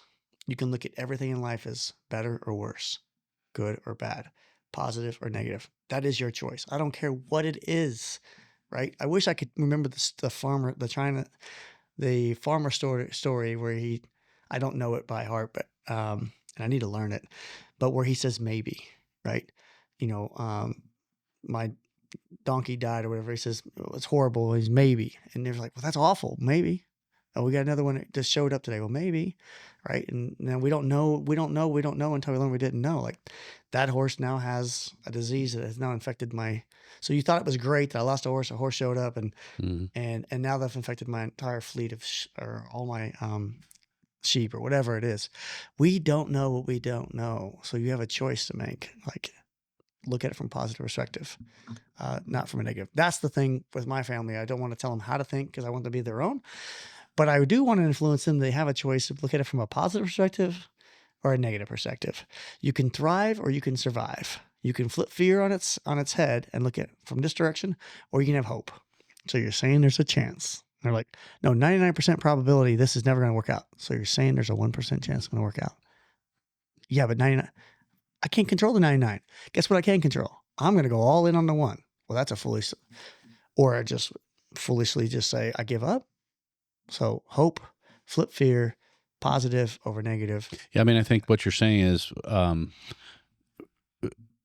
most people, I don't want to use that. That's probably not best. A lot of people There you go. will choose their next thing based on a fear of A negative outcome. losing, or some even fear even positive outcome. I mean, they may even fear like a ceiling. They got a false ceiling of what they're capable of or whatever, and they're uncomfortable getting out of that habit because it's it's comfortable. It's what they know. It's whatever. And so, like, I think your principle there of not always thinking necessarily of the positive thing, but knowing necessarily that you're going to be afraid of things and that you still have to act.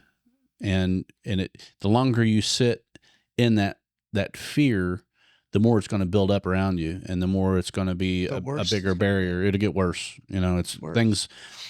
There are things that I think if you're patient and you pause and I struggle with that, right? Well, no, but I do. There is. You're right, because something can happen right now, and my instinct might be, and don't do it. Yeah. So, but most times, and I live that too. So it's hard to describe how you decide when to do that and when not to do that. Right. There's There's a lot of times I say this too shall pass. Was it Tom Hanks says that, right? This too shall pass, and I use that in my life. I'm like, chaos, all this going south. Like, just relax a second, wait for it. Mm-hmm. Oh, it's not a thing no more. Okay, next, this too shall pass. Or when things are great, I have to remind myself, we're on top of the world, right? Couldn't ask for anything go any better. Guess what's getting ready to happen?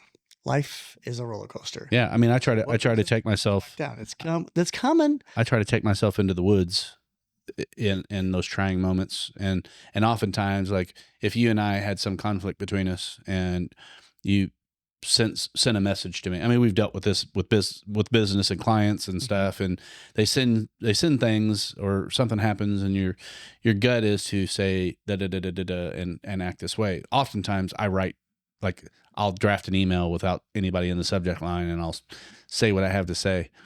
Oh, really? And then be done with it. And I've started writing more because I find it more satisfying to write, and looking back on my notes when I've sent an email or a note or something. typically will never look at this again, but everything that I've done here, like I'll put it in, I'll staple it together, and maybe I'll go back in and grab it some. So then you learn, okay, here's what happened, and here's how I thought about it, and then I wrote about it, and then you can reflect back on now how you feel after the fact and how you felt then. And so oftentimes I'll send like draft 1, I'll write the thing, I'll come back in and I'll maybe save it somewhere else and clean it up and remove the da-da-da-da. And then usually you just get to like one, yeah, and it's not the reactive thing. It's not the thing out of fear or anger. It's this relationship means something to me. And I could say a bunch of things that are just going to create a bigger riff of some way, shape, or form. How can I rise above it and move us both out of it? I mean, the goal for me would be not to leave you entangled in something and burning up over it, because I have a thing about karma, and whether you want to believe in something like that, it's like, on that one. If there's people that are festering over something that you don't even know you did, or you don't know how you left something, I don't burn myself up over it, but I certainly don't want to do something intentionally to leave that unmet. Like I want to solve that in whatever way I can. But I think going back to your thing of teaching ourselves and our children not to fear things and take that action. Be careful. Like, yeah, don't touch that stove that's hot. Oh no. Right. Yeah. But don't be paralyzed by what ifs. Okay. Right. Let's take risks. At the end of the day, everything's going to happen for a reason anyways. Right. And when we don't fulfill that journey, we can have challenges that we created that we shouldn't have. But the notion of we don't know what we don't know until we learned what we didn't know is incredible. Because as I've gone through my life journey, just short period of life journey already, it's refreshing to know when you start to learn more. It's like, okay, that looks different now that I know this. But now what it teaches me is how much more do I still not know? I don't know enough now, but I don't know what I don't know until you learned what you didn't know. And that's just life. That's the way it is. So get used to the fact that you're always going to be growing. You're going to have a change of information, which may mean a change of opinion, because now you've learned more than things that you didn't even know exist. So the notion of you don't know what you don't know until you learn what you didn't know is super powerful. And the more you get comfortable with that, get comfortable being okay with being wrong. Oh, I see it. Your shirt says that. Oh my God. Yeah. Get comfortable being wrong. It's well, okay. I mean, so most of the things that the mistakes we make in life are not really mistakes. And, the kind of the pre-things that we built into our head about how we thought the world was and what reality is, most times you're wrong, but most people are so afraid to even think about admitting that they're wrong, So and we're trapped in it. Stop calling it wrong. I know. You just know more. Yeah. You just know more. Yeah. You're more wise than you knew less then. Yeah. You know more now. But we got, I think a big problem with society and why we get trapped in these little divisions are we get so taught, hung up on. We were graded on right and wrong answers based off of what someone else's opinion was. Right. Okay. Right. So we started there, and we shouldn't have been. There's probably a better way of completing that task than, oh my God, you suck because you got a B. What perspective were you answering that question from? What did you know? Were you wrong, or you just didn't have enough information yet? Well, I told it to you. Well, I know, but did I understand it? Did the teacher deliver it good enough that you understood whatever the concept is that we're talking about? And is that said concept real? Anyways, based on what we know. I think we just got to the answer to my question. I think it took us that long to get to that, because I think from an educational nugget, that really is something foundational from it. Like if we're looking to teach our kids how to respond to the world around them in better ways, I mean, teaching them to go for the A and to memorize this thing to get the thing that's been one of the things of the educational system that's bothered me. Holds us back. It holds us back. Yeah. When in the world are you going to go do something and get a grade on it? When are you going to go do something that you don't have a team around you and you can't work off of? I have a real life example. Yeah. I have a real life example. Law enforcement. When I went through my FTO training, when I came back, I was so focused on getting the perfect score every day that I avoided challenges all day. My job all day long was to make sure I didn't go to that call and I didn't make that bad decision. And I didn't get involved with that because I didn't want to screw anything up or be wrong because you were graded so hard every day, right? Oh, how dare you, blah, blah, blah. So I made sure that I was on point. What happened was when I got released, I was scared to death. Why? Well, I hadn't experienced that yet. I hadn't done one of those yet. Got my way through that. So-and-so did that. And now, unfortunately, I'm going through these learning cycles without an FTO next to me. But I got perfect scores. Right? Woo! But now I'm out here, got someone at gunpoint. I'm like, oh, shit. This just got real quick. I should have experienced this and got it wrong. Right? But it was we were held to such a high standard. You were criticized if you got something wrong. Sure. Right? But damn, we don't learn that way. I'm telling you, we don't learn that way. I went through all that journey and I had to start getting it wrong through, unfortunately, outside of training to start learning. Well, I mean, the proper training would have been maybe to take you through that first round of what you just said of getting it right. But then, like you said, once the shit hits the fan, Yeah. Maybe. Then have this. Okay, well that was then. That was for a reason. That's so you know what the thing is. But now we're gonna let you get it wrong. Let you get it wrong, but not beat you over the head for it. No, that's the problem. Because when you beat them over the head for getting it wrong, they're gonna be scared to even try. I think that happens to our kids in most instances. That's a big hindrance. Lived it. Yes, this has been the thing I've been struggling with, and as I share with people as I travel around the country and share ideas on how to build a better fence and run a better business, I try to avoid saying step 1, 2, 3, 4, follow it just like that. I show them, I let them get it wrong, and then I say, I literally just told you not to do that, but I don't say that. Okay, now you see why we start. One thing that comes to mind is female first on pickets and cut the male off. It's a little adage thing, but how to install a privacy fence. And I'll tell them that, I'll show them that, and then they'll literally they'll do it wrong. And so rather than come over like, you idiot, why would you do this? You're paying me to be here and you did it wrong. Like I told you, I go in and say, interesting. Now you see the advantage of doing it the other way. You see which problem you're having right now? If you would do this the other way, like I was explaining to you, does it make more sense now? Why? Oh, yeah, it does. They just learned, right? Yeah. But if I came over and made fun of them in front of their peers, do you think they would even try the next battle? No. You made it okay to fail, and you make it a learning experience. And we've put fencing, in the wrong spot, and during trainings we put the wrong spacing during trainings, and rather than be like, oh my God, no, it's like, hey, this is a great learning experience. Let's talk about it. How did this happen? And why is it wrong? And how can we do better? And does anybody have any options on how to avoid this from happening again? Now we're learning. Now we're peeling that onion back, and now we're walking away with valuable experiences rather than that negative experience of they were trying to be quiet, the one in the back of the room. I mean, how many people go to classrooms and they sit in the back of the room? They don't want no one to talk to them. Why? Because if they say the wrong answer, you're going to judge that person as an idiot. Right. No, I'm going to judge that person as more balls than the rest of you to throw something out there. And the only reason why he threw that idiotic, whatever you're thinking is a crazy idea, is the perspective he was currently looking from. It made sense, which meant we hadn't shared the other perspective with him yet.